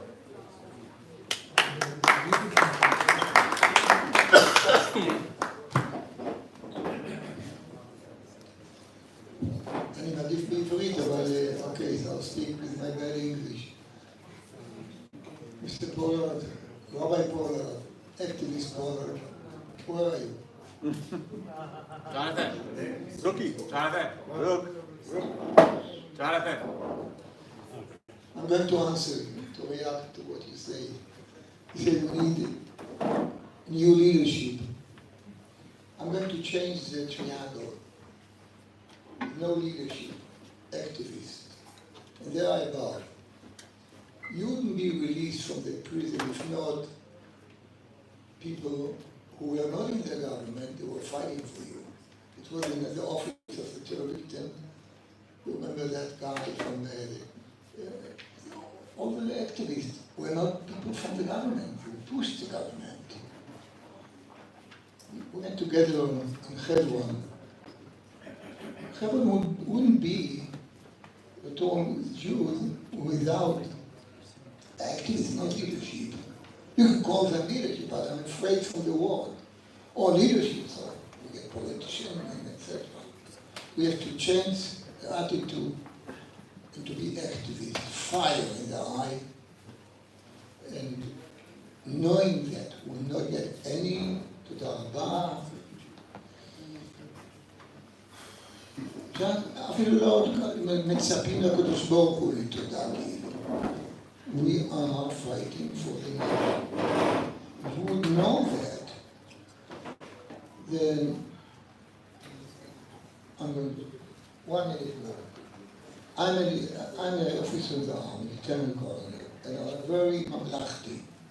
When I saw in the last war, now, the people are doing without discipline. Everybody open Kitat Konenut, they're making campaign for money. Usually, I always looked above. I was trusting the leadership of the army. I'm still trusting in a way. But now, I'm changing my mind that what happened in that Kitot Konenut, everybody wanted to help out, including in my family.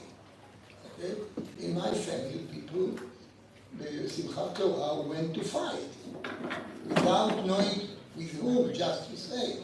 So that should be a manganon Mechanism.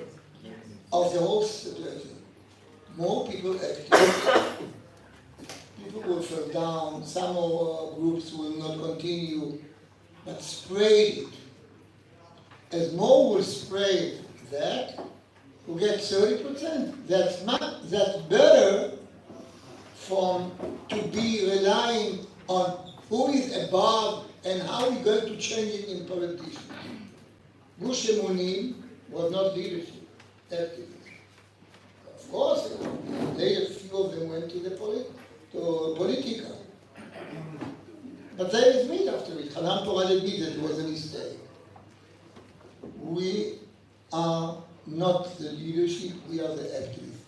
I think the Fishman who organized that wouldn't come without the activities of Yehuda Hazani and other people.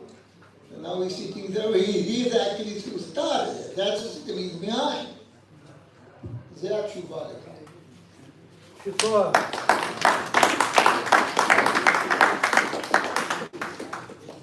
Thank you, Colonel Lindor. For our next moderator, for our next panel, I want to introduce Ari Abramowitz. He is the co-founder of the Rudot Farm on the tip of settlement in southeastern Gush Etzion.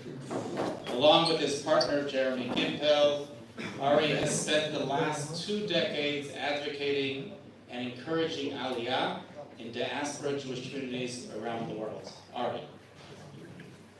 Hello everybody, thank you. We're going to try to make this tight. Our goal here is to engage, to keep this dynamic. This is a critical conversation for this point in Jewish history. 2 years ago, I stood here in this very conference room at a conference about Aliyah organized by the same great Tzvi Fishman, Kol HaKavod Tzvi. Eifo she'ein ish, tishtadel yodish. It's critical to have a conference like this.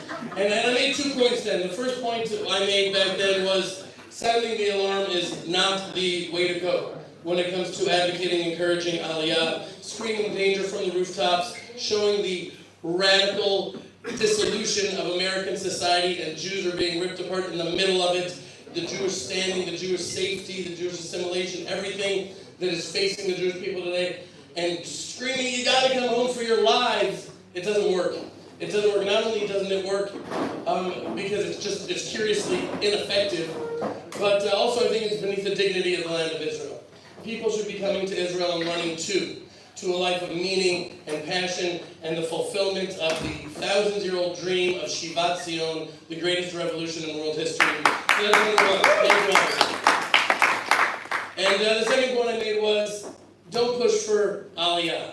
It's just too big and formidable a thought. For us here in this room, we look at our Aliyah date, and it's a day that we celebrate. It's like a birthday. It's one of the greatest, happiest days in our lives. But a lot of people, understandably, it's such a formidable ask to pick up your family, leave to a country that we've heard a lot about right now, and we just hit the tip of the spear about the endemic problems in the government here in Israel, and a new economy, and new jobs, new language. It's just a lot. So I said, don't push for Aliyah, just advocate for a sabbatical. Come for 1 year, because I just know the way things work. When you come and you breathe the air of the land of Israel, and you walk the earth of the land of Israel, and you meet just the Jews, not the government and the politicians, and just the Am Yisrael, you can't go. Once you just take that red pill, there's just no going back. So that was what I said, but the truth is that was a very different conference. That conference was 2 years ago, and it seemed like 20 years ago. We're in a very different world right now. And so this is not really an Aliyah encouragement pep rally. This is not, we're not here to encourage Aliyah. This is not about the why of Aliyah. This is more about the how.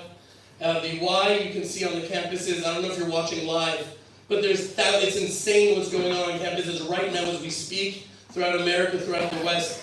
The vandalized cemeteries, the burnt synagogues and restaurants. There's a revitalized wave of Jew hatred that is sweeping throughout the world. And every Jew Every Jew feels it deep down. They can stick their head in the sand and delude themselves and say, oh, it's against the Zionists, and I'm not a Zionist. But the collective memory of Am Yisrael is being activated. The collective consciousness, we're all feeling it, and we know what's happened. So this is not necessarily about the why, it's about the how. How can we make Aliyah an easier process, a smoother process, a more affordable process? There's so many Jews that are afraid of the idea. How can we really greet them with open arms and encourage them to come? How can we take Aliyah from this fringe movement of the most courageous to being a mainstream movement that doesn't take all the courage in the world, but it just makes sense? I know that sounds like beyond us, even do such a thing, but it should at least be the goal that we're aspiring to. And so that's what we're talking about today. Really, the question is, how do we get this Aliyah application at least in the hands of every Jew?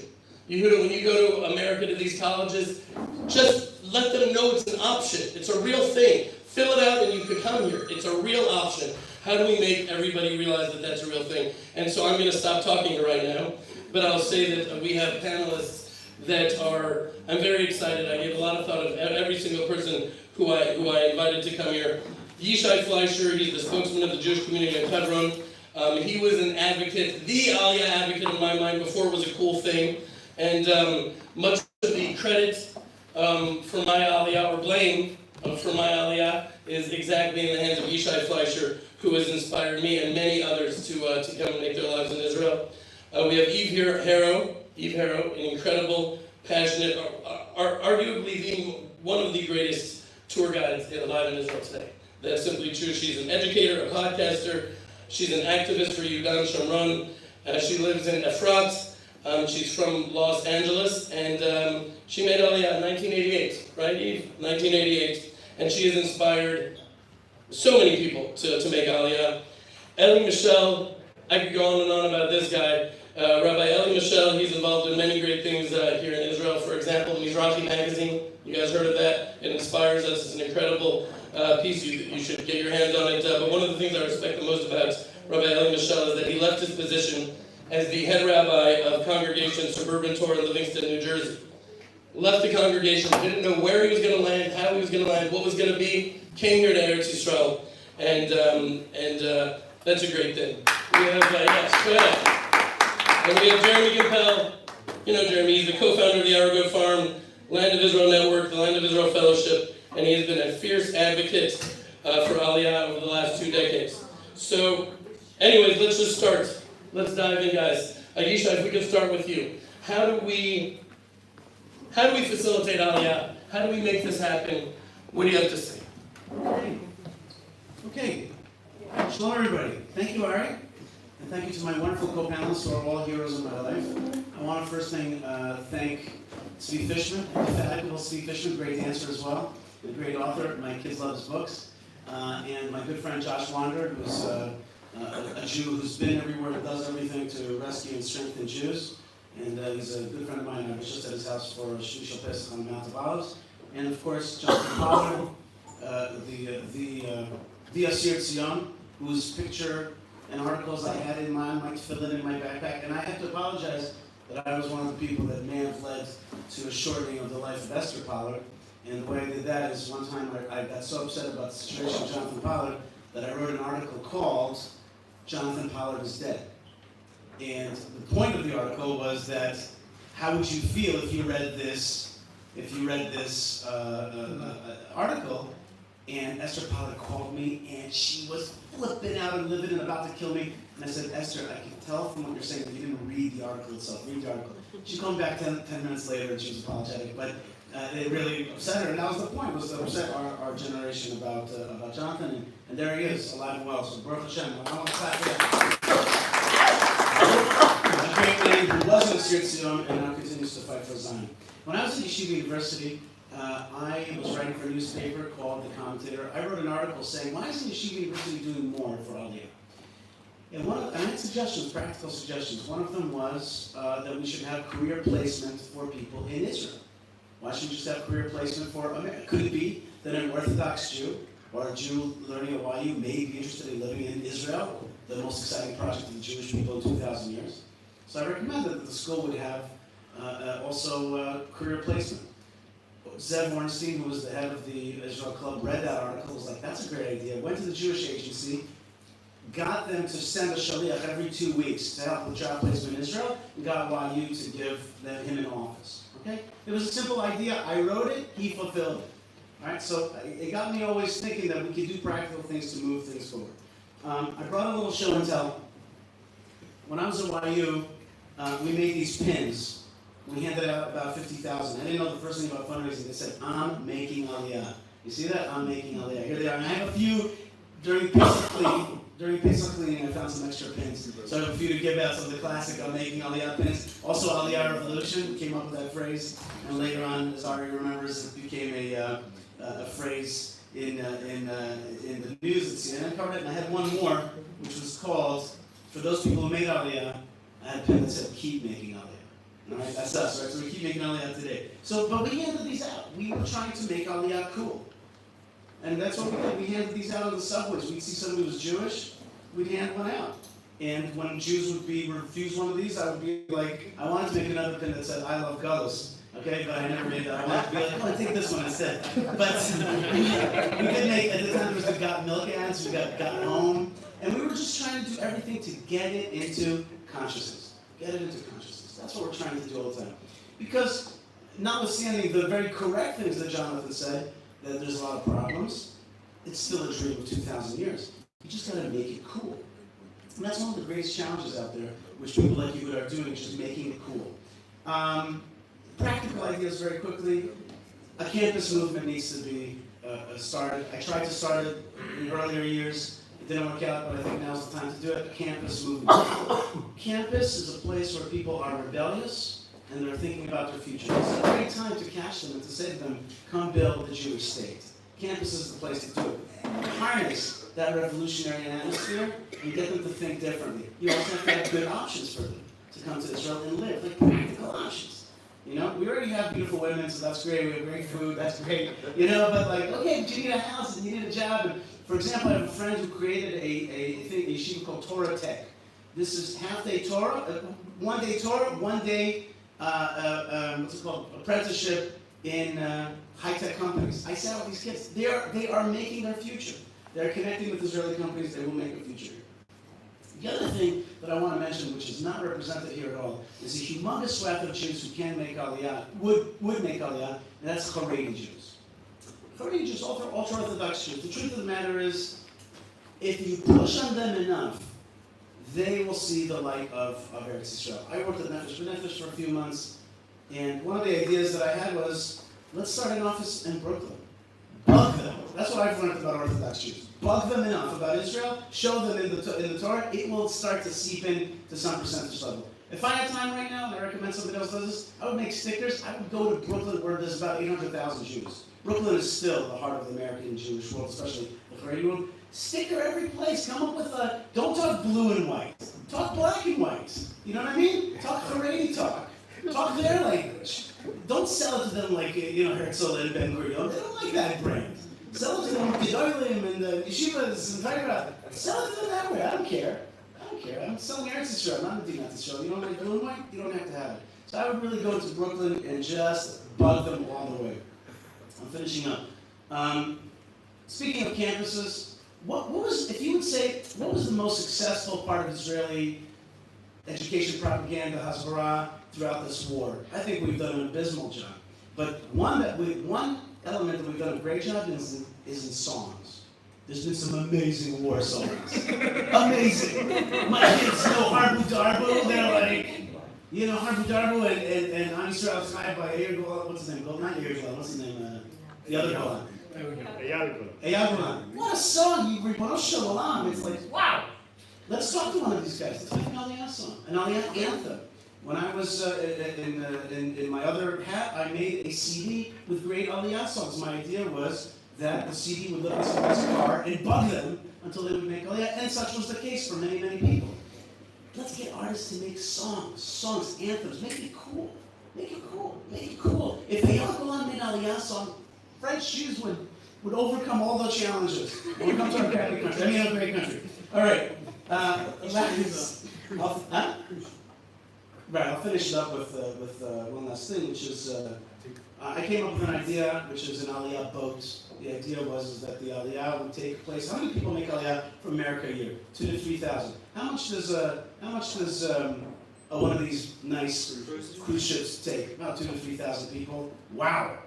Can you imagine the Jews waving goodbye to Mrs. Liberty, to the Statue of Liberty out there, and saying thank you for all the good that you've done for us, and now we go on to the Eretz Yisrael. I mean, that's the way to think is to make it dramatic, to make it exciting, to make it a generational thing. If I saw a picture in the New York Times of Jews waving goodbye to Lady Liberty, it would be amazing. I actually researched it. It was when I was working on being not an easy project. It would cost a lot of money, but we would have little panim on the boat, and we'd chop really good speakers and all that kind of stuff. It could be an amazing thing, a generational thing.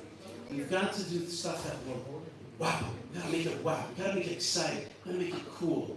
And of course, as much as possible, we gotta make our country as welcoming as possible, make it the best country that we can. Thank you very much. God bless you. Yeah, you should actually taught me a lesson. I just want to say here very quickly because I think it's important that all of us know this. I didn't understand the concept of individual empowerment. I think really until I met Yishai and the concept of activism, because I remember when we were talking, you came up with this idea of Aliyah Revolution, you were pushing it. And I was like, okay, good luck, Aliyah Revolution, good for you. And then you just printed up, maybe you wrote up like 10 posters, you brought it to an Aliyah arrival, and then 2 days later I got a link. I'm Cristiano Amapo with CNN International. In Tel Aviv we have an Aliyah Revolution. It's like, what is going on? Like that, all of us here may seem like it's a small group of passionate activists, but each one of us can really change the whole picture, the whole story. And with that, I want to introduce Eve Harrow, who is a story maker, a story changer. And Eve, you're here. Yes, good. So a couple of months ago, I was on the way to the States. I was at the Tel Aviv airport, and I was speaking to the woman sitting next to me. She and her husband had come to volunteer. And I said to her, you know, I cry every single day since October 7th. Out of joy, out of grief, most days out of both. I said to her, you know, I'm amazed that L'Oreal hasn't taken this opportunity to develop a new mascara. Can you imagine? We have all these people here. And she looked at me and she said, I'm the director of research for L'Oreal. I said, great. She said, no, I really am. And I said, wow. Okay, so we had another interesting discussion.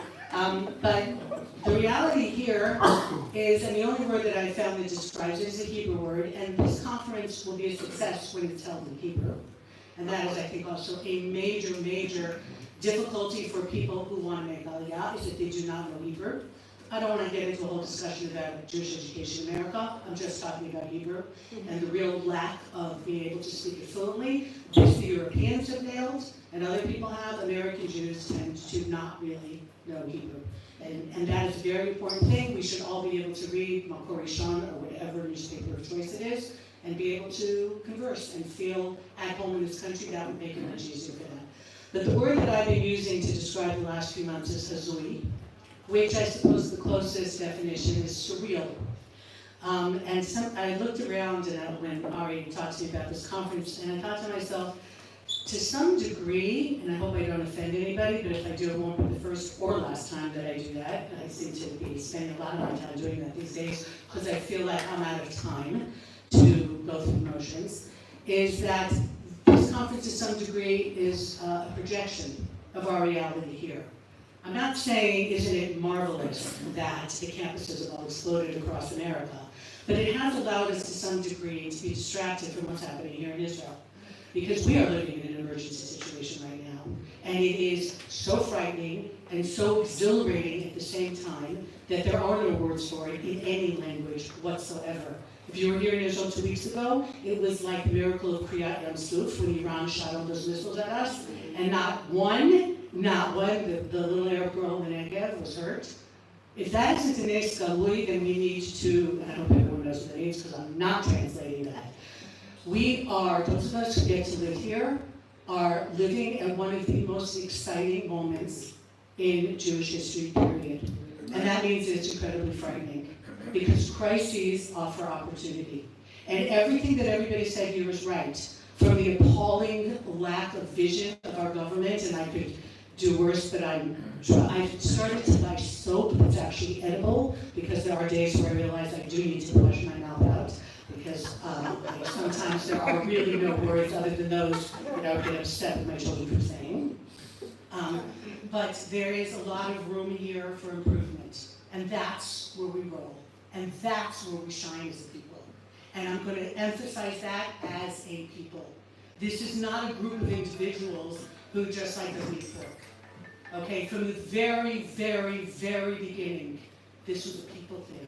And what that means is that some magnificent people paid the price for all of us, and some people who you actually wouldn't want married into your family look like they're rocking and rolling. And we have to understand that. But we are speaking to a Western world that's all about individualism. And we're not talking to them. We're not saying to them, listen guys, this may actually not be the best thing for you personally, but for the Jewish people and for your little tribe and for your family, this sure as heck is. All right, when I made Aliyah, I had 3 small children. I came when I was 8 years old, not religious. My father actually is a Palestinian, he's a Jewish Palestinian, who would consider himself an anti-Semite. He thinks that Jews bring it upon ourselves. Everything was stacked up against me to come here, and at age 8, I came here, and I just felt like my soul belonged here. That's not something I can explain to somebody else, or I would feel that, and you don't. Everybody's going to have their own experience. But if we don't understand that this is about a really, really, really big picture that stretches back thousands of years and God willing will go into eternity, then we are not talking to them the truth. And we need to be speaking the truth. And the truth is not simple. And what the left has done, and I know Simone Zimmerman, who is one of the people who founded that whole scenario of you lied to me. You know what, people? She's not wrong. She was given the fuzzy version of Israel, where everybody's running around in a Kova temple and eating oranges and everything is just perfect. It's not. Am I the only person here whose children are not perfect? Okay, we all have issues in our lives. Being Jewish is a major issue. Israel is a major issue. It is flawed. I could sit here and tell you for hours and hours how flawed it is. And how many things that I've done over the years, some successfully, some, as Yishai knows, and Aviego will know, because they were with me in the summer of 2005, when we moved down to Gush Katif and tried to stop a travesty that has cost so many lives. And we tried hard, and we failed, but we tried.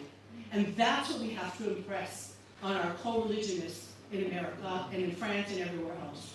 You need to try. This is a religion of personal responsibility and national effort.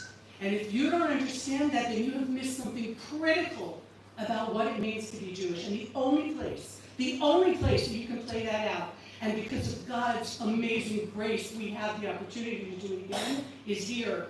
I stood on Mount Gerizim on Thursday. I guided a group up there. We stood up and we redid the covenant at Sinai, because you stand on Mount Gerizim and you talk about the blessings and curses that Joshua tells everybody when we come in, and it's the redo of our Sinai, and it's in Eretz Yisrael. It is a 3D book here. And I'm sorry, but if you're practicing Judaism outside of Israel, you're playing a piano that's not making music. So you think you're hitting all the right keys, but no, there's no sound. This is where it's at. And is it going to be easy? Absolutely not. Absolutely not. It is possibly going to be one of the most difficult things you ever did, is move to this little sliver, and the most rewarding. And at the end of whatever days we have, to be able to stand in front of Hashem or whoever and be able to say, I gave it 120%. That goes a long, long way. So I don't want to beg people to make Aliyah. I don't believe it's crystal enough, or they would be having the emergency Aliyah conference and not us. All right? We need to say this is a privilege in the sense that remember what privilege used to mean, not like white man, rich white Jewish man, which is now turned to mean. This is a tremendous privilege. And if you can't see that, then we're going to try and help you to see it. And unfortunately, the anti-Semites always make us see that over history. It's kind of sad. But we're here, and we need help. This is not a done deal. A lot of things have to be improved here. Okay? Again, we're talking about leadership. We're talking about a Judaism that maybe needs to be a bit rejuvenated to fit the times that we're in. And that means you can be a part of it. How exciting is that, not to sit on the sidelines, but to be a part of shaping Judaism and our future? Is there anything more exciting than that? And frightening. And it's a big job. And no one's going to guarantee you anything. But this, ladies and gentlemen, this is the real deal. This is where we've come to after all these years. And if you still consider yourself Jewish, after 3,500 years of oppression and Nazis and all these burning in hell people, then you have a role to play. It's not just an accident. And you need to take that role and take it seriously. And this is where it's playing out. We need you and you need us. Okay, is there anything greater than that?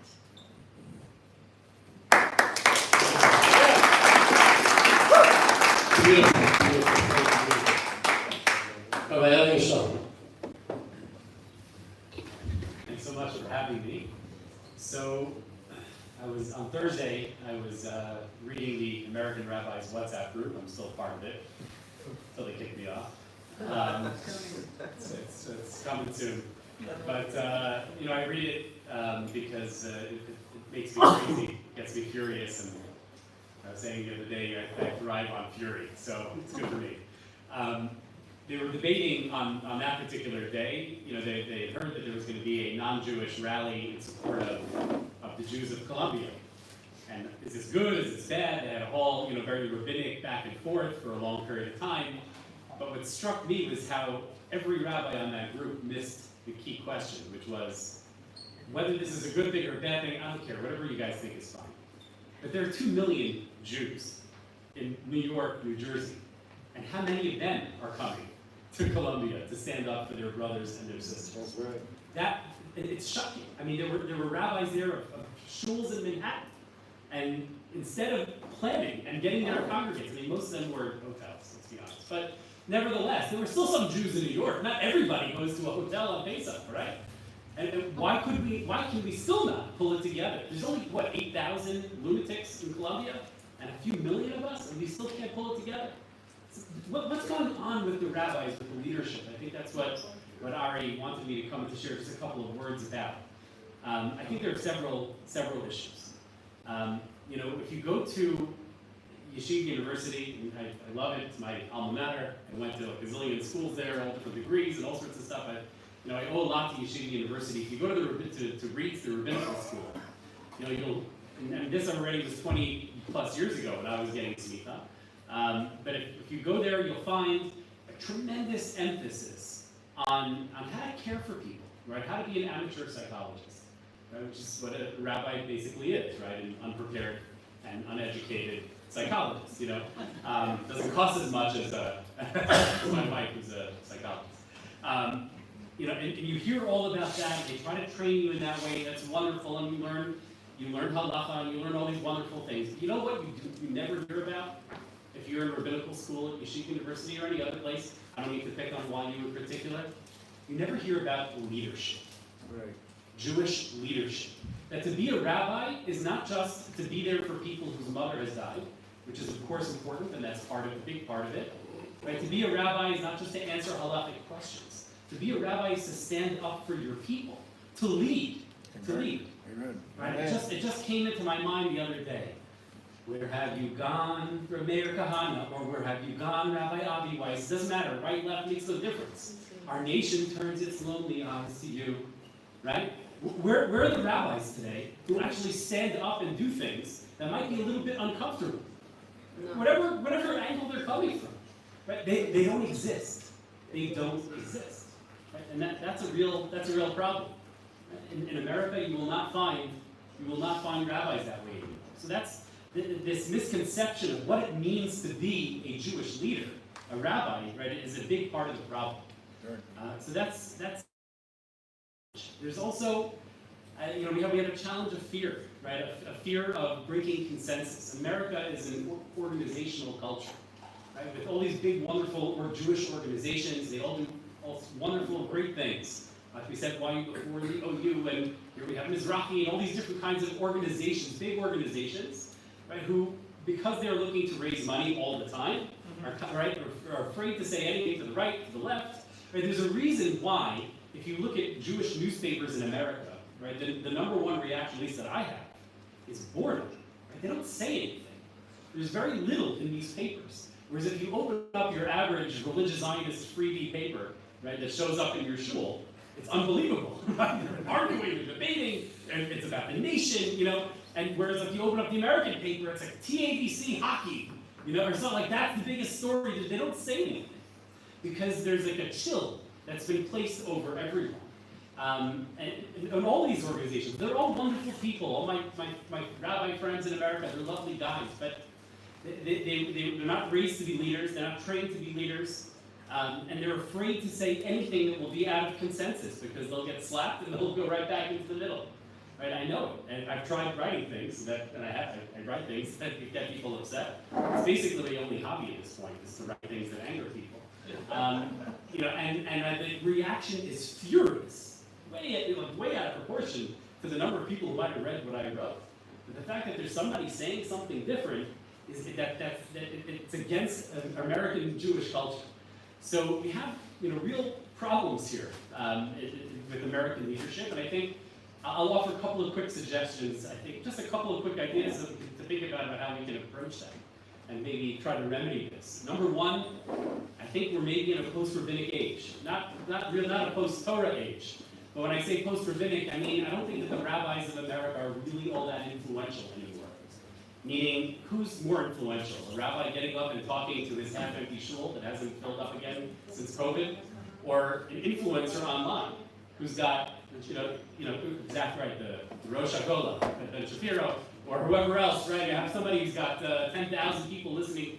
10,000 for the Jews is really big, right? 10,000 people listening to their podcast. That's a lot bigger than the rabbi talking to a half-empty room.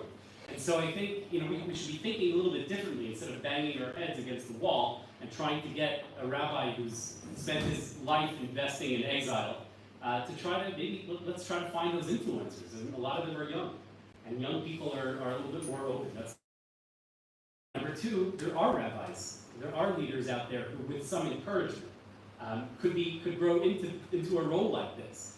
They won't do it on their own, right? There aren't that many. Rabbi Rameir Kahana and Rabbi Weiss, they don't grow on trees. But if there's a group where they can kind of rely on each other and create their own little bit of a consensus, where they don't have to feel like they're entirely alone, that can help them stand a little bit more community, the back held up straight. I think very often, you know, there are people who are mumbling and grumbling. I have to believe that there are some rabbis out there that really do care and are open, do believe this. I'll tell you, one of the most important rabbis in America, I texted him after the Teaneck riots a few weeks back. I said, Rabbi, you know, maybe it's time to wrap up operations in Teaneck. What do you think? And he said, I was just talking to my wife about that. I said, maybe talk to your shul about that and you'll make history. But it's not so easy to talk to your shul about that, right? And so we've got to give them the strength. And maybe, you know, my initial inclination is to attack because I'm an angry Levite. And my forefathers killed probably some of your forefathers. But that's not the right approach. Right? That's not the way that's going to work. We got to give them strength. We got to give them encouragement. Find the ones that we can work with, and give them a little bit of that. Thank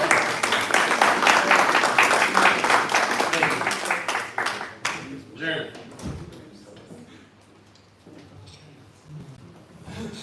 So. For the last 20 years, all of our friends here, all the people here, have been promoting Israel, the destiny of the Jewish people, the story that's unfolding here, the miraculous revival of the Hebrew language, Hebrew civilization, Eretz Yisrael, the Geula is coming, and Israel is amazing. And we, of course, want everyone to come here. But if we really see ourselves as part of an unfolding story, there is a storyteller who's sort of given us the end, what's going to happen. And I think that right now, more than ever, we need to look to the Tanakh and try to figure out where we are right now. Amen. And I wonder, what was it about Kristallnacht? What happened then? I mean, there were hundreds of pogroms throughout Europe, hundreds and hundreds of pogroms, but we still recognize one more than all these other ones. Okay, so the windows were broken. Why is Kristallnacht still remembered until today? What happened there? And I can't help but feel that October 7th was a moment, Kristallnacht, why do we even remember it? The genie was let out of the bottle on Kristallnacht. The Jew hatred that was there, it was like the dead Jewish children that the Nile swept away. All of a sudden, the blood rose up to the top in that Makkah, and everyone saw the blood. And so Columbia University and MIT and Harvard, and all of a sudden the blood is now rising to the top. There was a moment that the genie got let out of the bottle, and I don't think the genie is going to come back in. And the truth is, the Tanakh tells us that a time like that is going to happen. It tells us that there's going to be a period of time where there's going to be Yishai Fleshers and Eve Harrows and Ari Abramowitzes, and they're going to send out, and there's going to be Nefesh B'Nefesh people, and they're going to say, no, it's the healthcare and the Jewish education, and you can come to Israel, and we're going to fish them out. It's going to be amazing. Here's what it says. Lachem hinei yamim ba'im me'um Hashem. Here, days are coming, says Hashem. V'lo ye'amer od chai Hashem asher ha'elat b'nei Yisrael me'eretz Yisrael. We're no longer going to say that God is alive because he brought the Jewish people out of the land of Egypt. Ki im chai Hashem asher ha'elat b'nei Yisrael me'eretz tzavon u'mikol ha'aratzot. But rather, we're going to say the living God of Israel is alive because he's brought all of the Jews back from around the world. Behold, this is the next verse. Yirmiyahu, Tet Zayin. I will send for them many fishermen, says the Lord. And they will fish them out, one by one, encouraging them, because Israel is amazing. And afterwards, a new era will happen. And I will send for them many hunters. And they will hunt them from every mountain and from every hill and out of the holes of the rocks. And I can't help but feel, and I feel like in the heart of all of us, we all know something's going down. In the heart of all of us, we know that something's going down. It's called an emergency Aliyah conference, and no one doesn't really want to talk about it.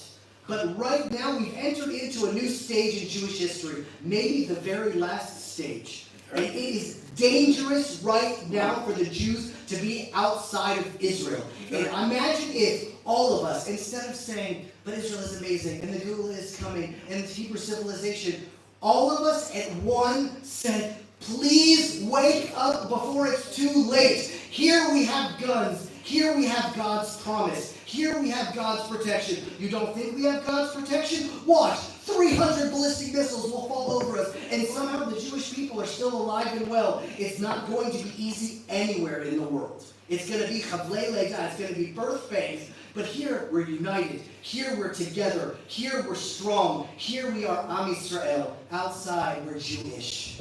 And the Jewish thing isn't going to make it. And so what's on my heart is, it's amazing because Ari and I have been divided on this issue for about 20 years. Where for 20 years, Ari's been screaming from the rooftop, get out of America quickly, it's coming! And I'm like, Ari, it's okay. And now I feel like, oh my God, it's coming.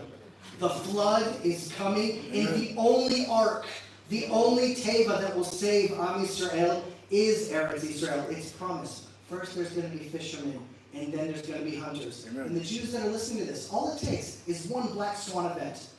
One big event, that's it. The borders are shut, no flights, not El Al, no one. You're locked wherever you are because no flights are going anywhere. And then a mandatory draft. But I'm in Lakewood, I'm in Geula. I'm going to go to a mandatory American draft? Who knows? We do know is that God promises that Zion will be a refuge. Here Am Yisrael will survive. Here Am Yisrael will thrive. The Geula is going to happen here. And time is running out. Exactly. October 7th, the hourglass with the sands were actually flipped over. And now the sands are dripping down. How much more time do we have? I don't know. But if people don't see that the blood is now rising to the top, it is our responsibility, being outside of America, where we're not hiding in hotels, we're watching it unfold, to shout from the rooftops that it's time to come home. Amen. Very beautiful. You know, the MC of the event, Josh Wander, actually told me that he spoke with Rav Nachman Kahana, who said that as the final days are approaching, the gates of Eretz Yisrael will open and shut. Open and shut. Corona. October 7th. Iran. It's happened again and again. Each time I keep saying to myself, imagining, projecting myself as a Jew in New York saying, You mean I can't get on a plane now and go to Israel? I'm stuck here? That the existential crisis of that, going deep into the collective memory of every Jew, I keep on expecting this wave every time after the gate shuts. And it's like that's not being listened to. And so from my understanding, I have maybe a few more minutes left of this panel. So I want to just ask one final, very brief follow-up question. Because I've heard a lot of discussion also tonight about the right way to position Israel, the right way to make the case for Israel. We're the indigenous ones and American colonialism, but I just can't help but to think I'm a simple Jew. I'm not so complicated. If people are looking at the world today, at the land of Israel, and see that there are people that went in and put babies in the oven and raped the mothers to the cries of the babies that are being cooked and burned, and that was happening en masse and celebrated. And they can't see that. And they can't know that there is good and bad, light and darkness. If you have to make the case to these people, this is not the time to be making the case. It's a losing battle because clearly something very deeper, a new ruach, a new panim is going on Lavan. Jacob is being looked at, Yaakov is being looked at differently. And as Jeremy said, perhaps this is not the time to be making the case. Perhaps this is the time to be shouting, come home now. I want to ask all of you this question. Do you think, what should be the message that we're projecting out? Should it be about making the case about, no, there's this real genocide and ours is trying to get the terrorists and playing that game, the Hasbara game? Maybe so. Or is there a different message that we should be projecting right now? Yishai.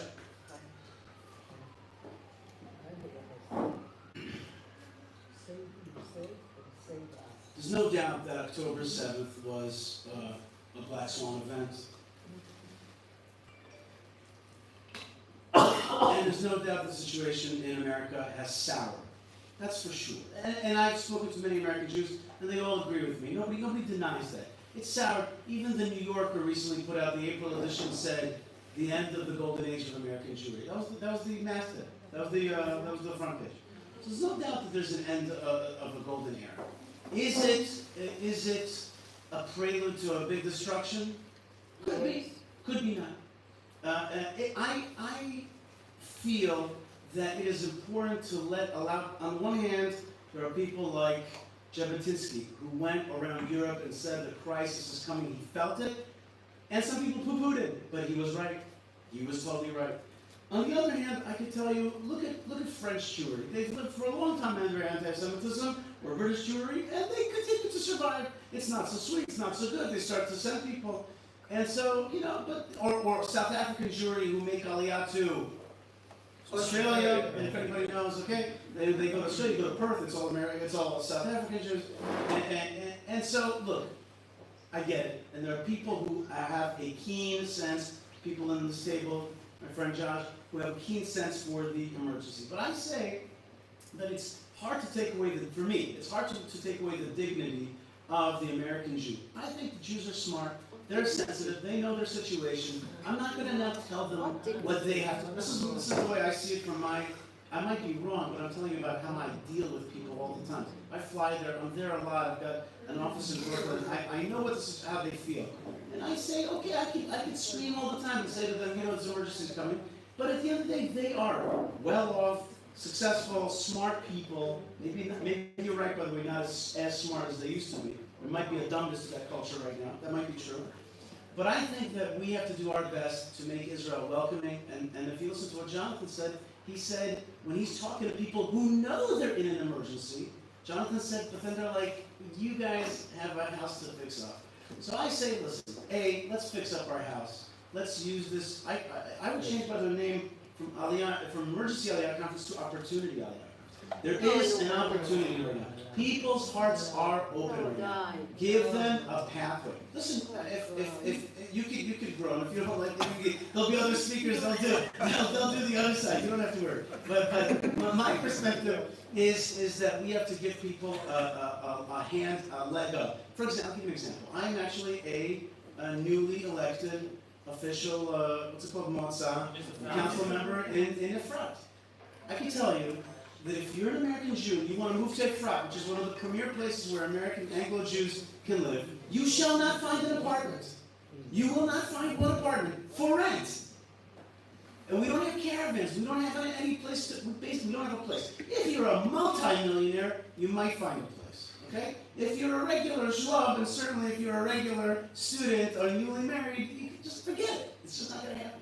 And so the reality of our country is that we have to work hard. So right now, one of the things that I want to push as one of my agendas is to make caravans, like a caravan community for young marrieds and for people who want to check out the town for a year. I lived in a caravan for 7 years. It was awesome. Best time of my life. So I want to do that. We don't have that right now. That's just an example of practical things. So I can be here at the conference and yell out and say, "You're all gonna die!" Okay, you know what I mean? No, imagine if we all did that. Okay, All of us, you I'm recognizing you. You're gonna die. You're gonna die. You're gonna Listen, if you guys say, and by the way, you're not totally wrong. That's why I said that there's an opportunity, especially on campus, to give them a different opportunity. I think you can harness that energy. But when it comes to, let's say, for example, Haredim in Brooklyn, if you're going to tell them they're all going to die, they're not going to buy it. They're not going to buy it. They're just not going to buy it. And they love the situation of we're all going to die, because that's exactly how Haredim thrive. In situations that are all going to die, that's exactly where they do their thing. Okay, they love a real feeling of the parts and the Geulas and the whole thing. So go ahead and live with that. Okay, that might be, it's funny, but it's true. And so you have to be, in my opinion, partially practical and be real. I'm going to say it like this. Consider if we're all going to die is not some kind of inner title that some of us have for the end of the world and for things that, I think that things sometimes go cataclysmic and sometimes go process. Oftentimes process, long process. And the question is, how are we going to make it over a long process? My parents, by the way, came out of the Soviet Union after a cataclysmic event, which was the 6-Day War. If you guys want to make a war where we kick some serious butt around here, get rid of the jihadists, and have what the Torah says is the houses of the Arabs for Jews to move into, make a cataclysmic event like that, be big and bold, and kick some serious butt around here, then okay, awesome. But in the meantime, if you're going to tell the other guy that he's in trouble, and in the meantime you're the one that have 1,200 Jews killed in one day, then okay, maybe you should clean your house first before you go crazy on the other one. Okay, thank you, Yishai. So for me, this is not... Sorry about that. You No, it's okay. A little bit of a downer. Can I get everyone with a boo?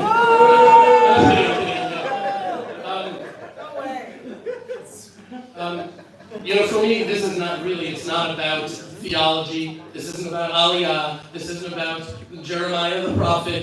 This is about Pikuach Nefesh. This is about Pikuach Nefesh, and I feel like for us not to, on some level, whatever effective level that is, to be sounding the alarm and alerting people to what is really happening. The blood of our Jewish brethren is on our hands. Rabbi Eli Michel, what's it? I asked a friend of mine in Teaneck, I said, what would it take for people to say, you know what, now's the time? He said, and I think he included himself in this, blood on the streets. Either they have to kill a Jew in the streets of Teaneck, Lo Aleinu, or they have to, or blow up a synagogue. And that's what will make people move. So short of that, it goes down. Nothing's happening. So people, it's hard for people. Let's not forget, right? So my friend, mid-40s, he has a job that doesn't translate here, and his wife did not grow up going to a religious Zionist camp or anything like that, and she has no interest in coming to Israel. And he feels stuck and doesn't know what to do. So what am I going to tell him? Am I going to tell him, well, you're a loser and you're all going to die? No, I'm not going to tell him that, right? So it makes me think of the Gemara that tells us that more impactful than all of the prophets and all the prophetesses was the signet ring of Ahasuerus, right? And the decree, and frankly, where was our biggest wave of Aliyah recently? Ukraine. When bad things happen, the Jews will come. In the meantime, does that mean we should do nothing? No, I think we should focus on the young. I really think we should focus on the young. Young people, right, we have a much greater opportunity to bring them here, right, and there's a greatness to this younger generation, and if we doubted it before, we see how great our young people are, and there's no reason why that the young people in America can't be great either. It's just a question of moment and opportunity. Has everybody else been watching the videos of these Jewish kids standing up in UCLA and different places? The greatest generation, my grandfathers both fought in World War II. They were only the greatest generation because of the situation that forced the greatness out of them. So these young Jewish kids in America can be as great as our young Jewish boys and girls here. We're the greatest generation in Israel. And so let's focus on the young people. Amen. When they come here, their parents will follow. Beautiful. One of the things that Steve shared in the message he sent to me, one of his many brilliant ideas, I think he said we need to have young Aliyah commando crack squads. I think those are the words, meaning groups of young Jews that are going to campuses in America and right by these huge tent protests of violence and anger, setting up a little table with the Nefesh B'Nefesh Aliyah application, letting them know that's it. That's it, this is the solution. It's a real option here. It's a real thing. Eve.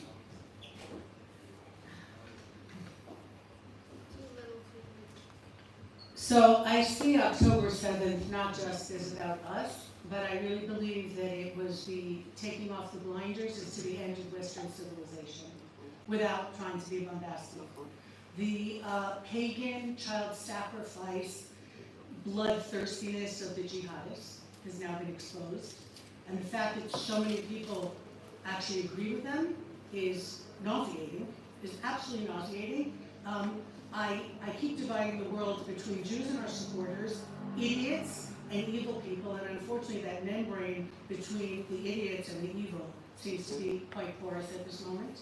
And Christianity, which has failed, it's an offshoot of the Tanakh, of us, but they took it in a completely different direction, and their inability to see, their inability to have children, not their inability, but they're just done. Europe is done, and America is following quite quickly. And this turn the other cheek and forgiveness ends up taking you down the rabbit hole where you can forgive even the most egregious things that, not even call it humanity, that somebody with two legs could do to somebody else with two legs, because what happened on October 7th wasn't humanity, it was the exact opposite. It's everything that we knew was out there, it's everything that the ancient world had, that we came into. I was in Egypt a year ago. I'm so glad that I went because I couldn't go now. And I saw the world from before the Tanakh was given. And it's an ugly world. It's a world where people don't matter at all. At all, the little people don't matter. Of course there were slaves in Egypt. Everybody was slaves everywhere. And we changed the world. We absolutely and utterly changed the world. We continue to change the world, and the Tanakh and us were written for today. For today. We have a chance to do this once again. So with all due respect to the people outside of Israel, I'm going to focus my limited energies on Israel. I'm fixing Israel so that they will beg to come here. We're not going to have to beg them to come. Right. Because it is going to be, look, every single one of us, when you walk down the sidewalk, do I have to explain to you the heroes that you're walking by? The amount of chesed and goodness that happens here every single day from virtually, from so many people, and I'm not even talking about the army and the security forces heroes, and the people whose stories we'll never hear because their heroism cost them their lives and continues to do so. So I'm going to focus on making this the Or L'Goyim, which it already is. We just have to fine-tune it, and we have to get away from the outpouring of hatred that the media and the other evil people in the world foment for their own reasons. I'm not going to be able to change the world, not even close. So I have to use my energies to try and change the society that I love, that my children, okay, we give up on that, but the society that I love, this Israel, and make it the place that I see, despite everything. Sometimes you do things because, and sometimes you do things despite. So we now have to do a lot of things despite, because there's a lot of forces out there. We have to keep our mind on, like what Jeremy said, on the bigger picture, okay? The problem with the prophets is that they didn't give a date. So that makes it a little funky, and we've had a problem in almost every generation of pulling up this Nebuah and saying, it's for now, and it probably did have the potential for being for now, and I would like to believe that it is for now. That's up to us to make it happen. We're in partnership with the creator of the world. I believe that he's out there with us, every single thing we do, and we need to do. And we need to concentrate, those of us who are blessed to be here, need to concentrate on working on this place, on getting rid of the politicians who don't deserve to be in control of our lives, who made decisions and haven't asked forgiveness. You talk about Levi, I'm also about Levi. The paradigm of leadership is Yehuda, because he owned up to his mistakes. He was not at Sadiq. He said, I messed up, both with Tamar and with Yosef. And that's what a leader does. Takes responsibility, and if he has to, makes way for other people to come and do it right. And that's what we deserve. The Tanakh spelled it out so long ago. We deserve no less. And I will not rest till my last breath to make sure that that's what we have in Israel. And then we won't have to convince people to make Aliyah. We'll have other people in the world saying, we're not Jewish, how come we can't make Aliyah? Why is this an exclusive club only for the Jews? Because we're the ones who earned it. So you're out there, and we'll do everything we can for you as well. But this is the Jewish club, and this is the Jewish homeland. And that's what we have to be thinking about every single minute of every single day.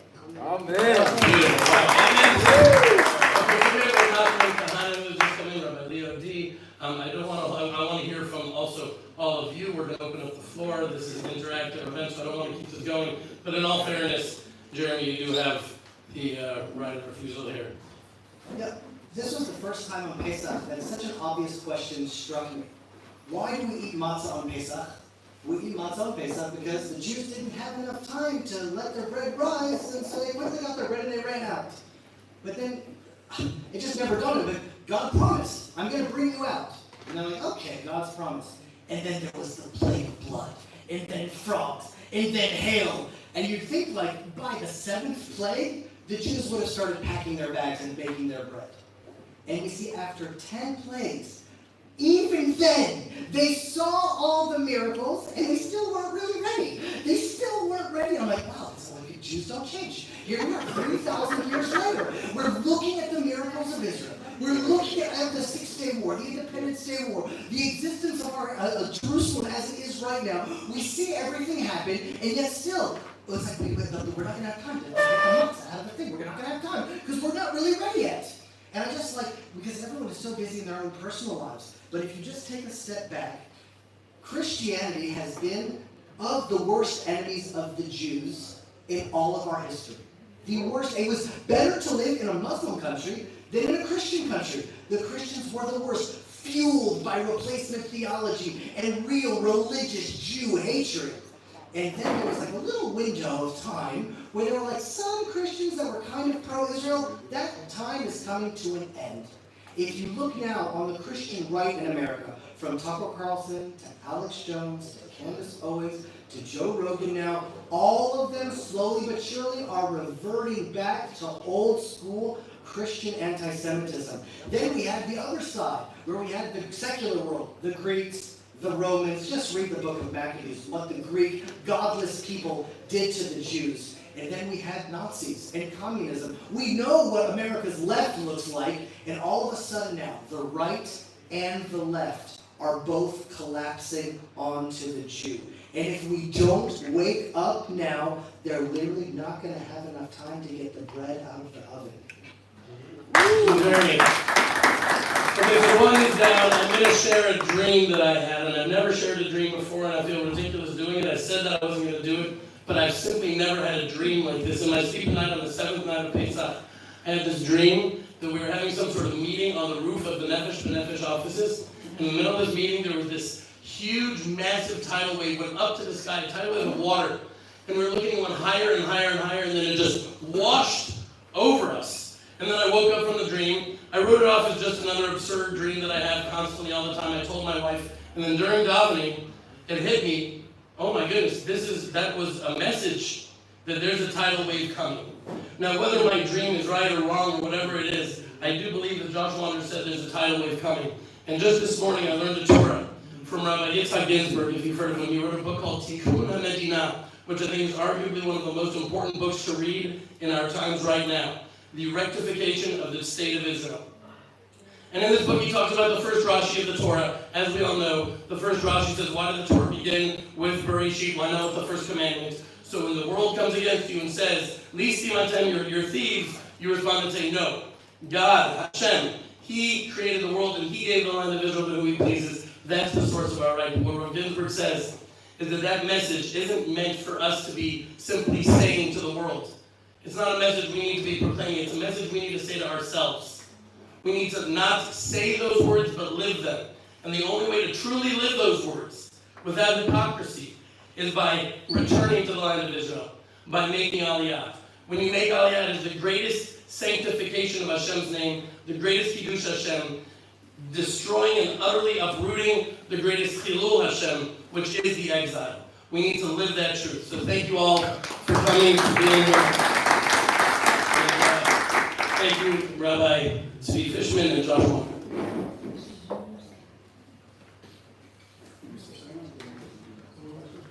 Okay, panelists can take their seats. The next speaker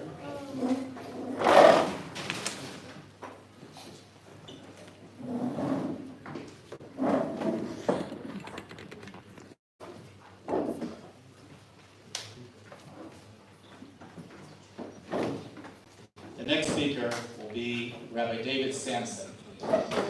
He's one of the leading English-speaking Torah scholars in religious Zionist movement in Israel today. Rabbi Sampson has written 5 books, most of which are on the teachings of Rabbi Avram Yitzchak Cohen Cook and his son Tzvi Yehuda. Rabbi Sampson was born in Baltimore, Maryland, where he was influenced by his grandfather, who was a longtime Rosh Yeshiva of Yeshiva Sfarat Chaim, Talmudical Academy of Baltimore. And after moving to Israel, he studied under the tutelage of Tzvi Yehuda Cook for 12 years and received smicha from the former chief rabbi, Rabbi Sampson.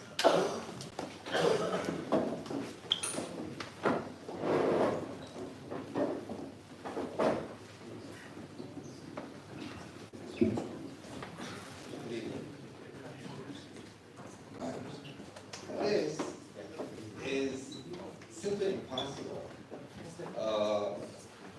to speak after all of you have spoken so eloquently on the subject. And there is no way that I'm going to say anything that is not going to sound boring after everything that you have said. And maybe as a rabbi, I can just say, well, God agrees with everything you said. That would probably be the most intelligent thing that I can say. But as a rabbi, I'm going to speak. And first of all, I want to thank everybody who was speaking and doing and getting through. I've been running around Israel and America for the last, I don't know, maybe 50 years, quoting Sky Little, that the sky is falling, apocalypse now, end of the world. And I got white hair, just, screaming this endlessly that the world will end today. Okay, tomorrow, maybe the day. And just to come here and to be with so many apocalyptic people is just so empowering. And thank you.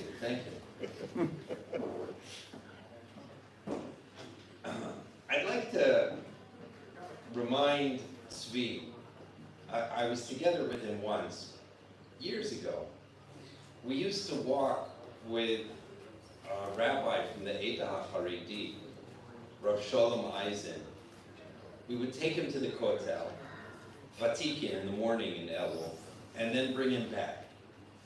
And I remember once, the sun had just barely risen. It was just, early morning after Vatikin in Elul, and we were walking the rabbi back. And Tzvi Fishman asks the rabbi, as he's walking with his cane through the small streets of Mea Shearim, Rabbi, can you tell us why American Jewry does not make Aliyah? And I heard the question and I saw the rabbi and I say, oh, we're in for something profound now. And the rabbi slowly, he stopped walking, he walked slowly, he stopped walking, and he looked Tzvi in the eye, and he answered the question with only one word, and he said, dollar. And as simple as it was, dollars. He just said dollars. answer why American Jews do not come.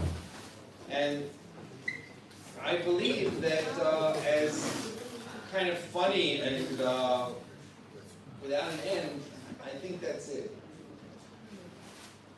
Today, if you take a person and he checks into the Waldorf Astoria and he rents a limo, and at the end of the day, he has to pay.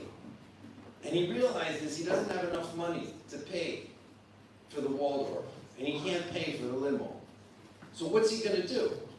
Well, he's got only one choice. He's just going to stay another day. And then he stays another day, and then the second day, he owes twice as much.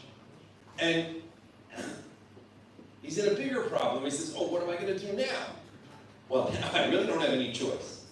And then on the third day, so we have this guy who is stuck.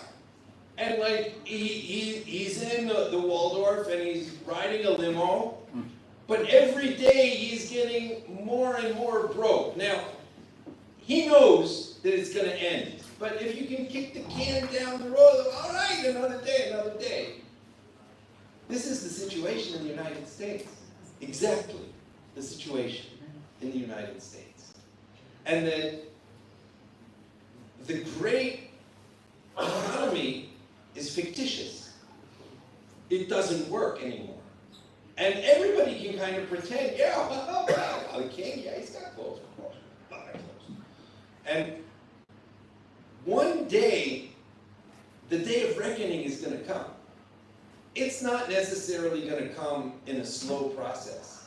It's going to come as a result of some black swan event, and people will just no longer read the words, "In God we trust," on the dollar bills. They're not going to trust in that anymore. And when that moment comes, then the God of America will be destroyed. I don't know, it's like such an unbelievable kind of scenario that it's just so mind-boggling. It's even, you can't even figure out, okay, what's the next stage after that? I don't know. That's like so uncharted that it's uncharted. You can't even go back to history and figure out, well, maybe a little bit like, it's like nothing. Now, what's going to happen to the Jewish people at that moment? I don't know.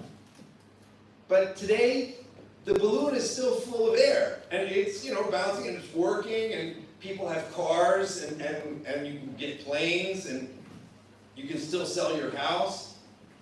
And then I share everybody's wish that it shouldn't be only our own vision to realize that things are just so incredibly precarious, and that it's imminent. And let me just conclude with a prayer that I'm sure we all share. Bezrat Hashem, may we all see our brethren return to Eretz Yisrael before it's too late. Amen.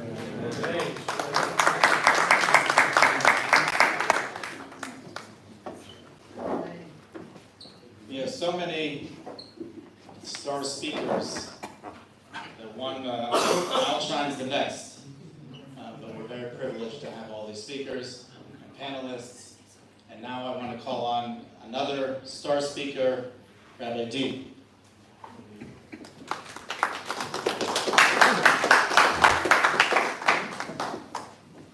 Thank you, and I feel as each speaker comes on, it's cumulative. I mean, what you have to sort of say, and I apologize if I repeat all the same messages, but I think, as Rabbi Friedman once said about a Buddhist Jew who was sitting at a Shabbos table, every time he gave a Torah, the Buddhist kid said to him, "That's what they taught us in the ashram." And he said, you know what? He said, the more, if it's true, you hear it in multiple places. And so I think that might be the case. But for those of you who don't know, I'm Leo D. I've very sadly lost my wife and two daughters in a terror attack just over a year ago. A year ago, today I was sitting Shiva, and through Yom HaShoah. And And I said this during the show, and I think it applies equally this year. My name, Leo D, is actually from my great-uncle, my late great-uncle, Leopold to the Lightsky, my grandfather's late brother. He was from Riga in Latvia, just as my grandfather was and the whole family. He was the only one who chose not to leave Riga, Latvia, when everyone else left in the 30s. He stayed on because his wife was very happy. They had a lovely family, they had 2 kids, and they had a nice house. And in 1942, they were massacred in their garden. The bodies were never discovered. And a strange thing happened to me that my family moved during the war to the north of England to get away from the Blitz. And my great-grandmother apparently died up in a small village up in the north of England and was buried there. And after the war, she was dug up, whatever the technical term is for that, and she was moved to Sfat. Exhumed. Don't know, but she was transferred to Sfat, to the cemetery there. And one summer holiday, I went with the kids, and we went to look for the grave. And we're probably the only members of the family ever tried to do this, and we spent an hour or 2 to get us rough ideas of where it was. We had to cut away leaves and trees and everything in order to find it, and we found it. And what was most remarkable was that her son, my grandfather's other brother, who actually exhumed her and moved her to Spa, put a plaque on top of her grave in memory of his brother Leopold. And it's probably the only tombstone that obviously that he would have, and a memory of him. And it said memory of Leopold Tverlaitsky, his wife, and 2 children, who were murdered in 1942. No names. And what I said at the shiva was, my wife and 2 kids were murdered brutally in Israel in 2023, and everyone in the world knew their names. My great-uncle, named after 80 years ago, he lost his wife and 2 kids, and nobody knows their names at all. And I think that that's part of the zechut of living in Eretz Yisrael, that when a Jew lives in Eretz Yisrael, this is our home, this is where we're meant to be, and this is where we really exist. And I want to add to what Rabbi David said.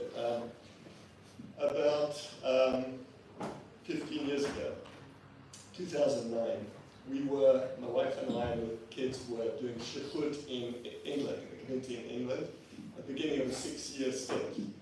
And one Sunday morning, my wife woke up, Lucy woke up, and she said, I had a dream. So I said, what was the dream?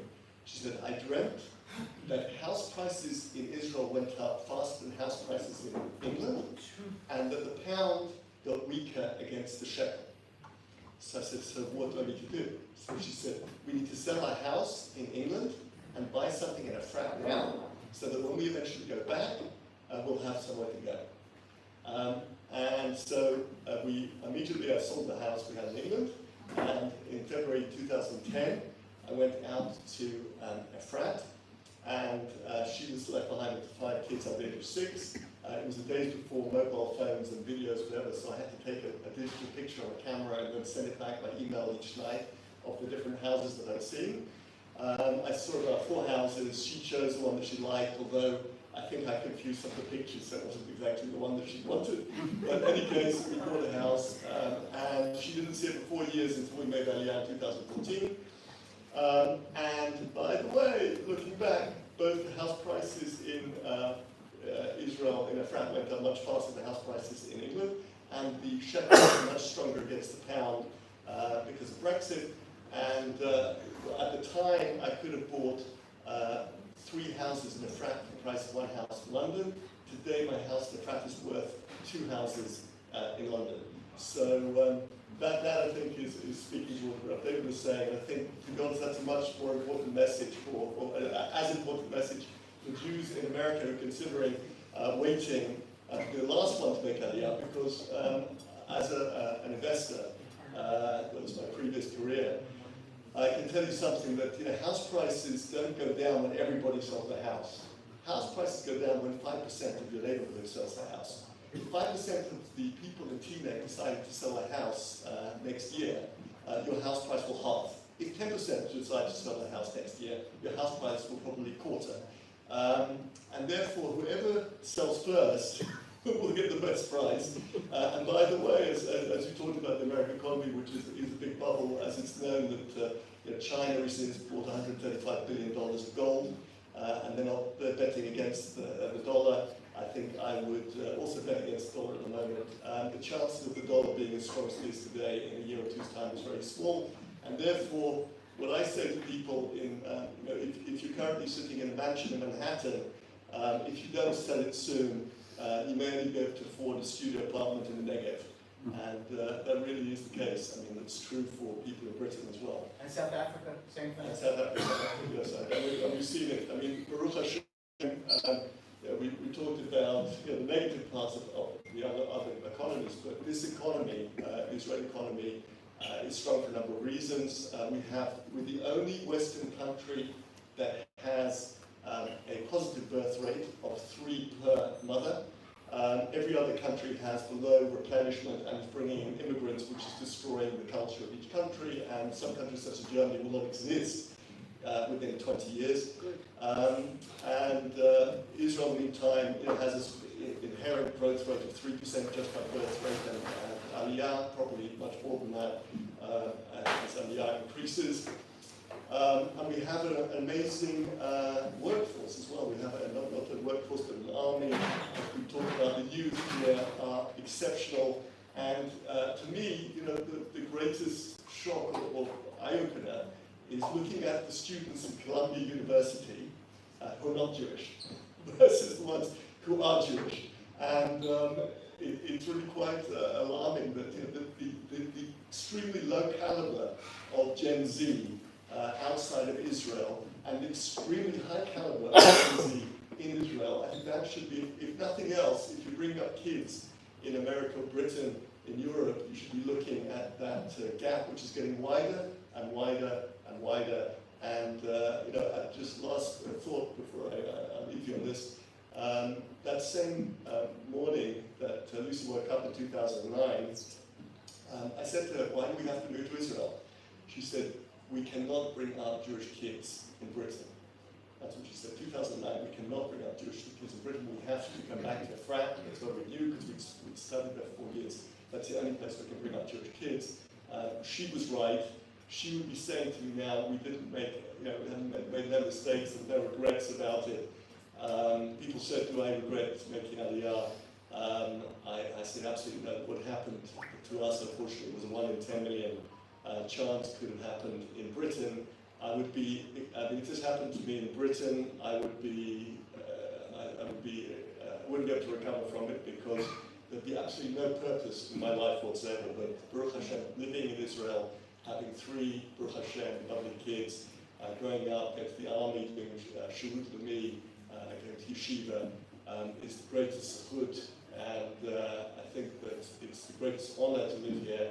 And I think that I just wish that other Jews around the world would quickly see that as being the correct option and will move here rapidly and make the right decision.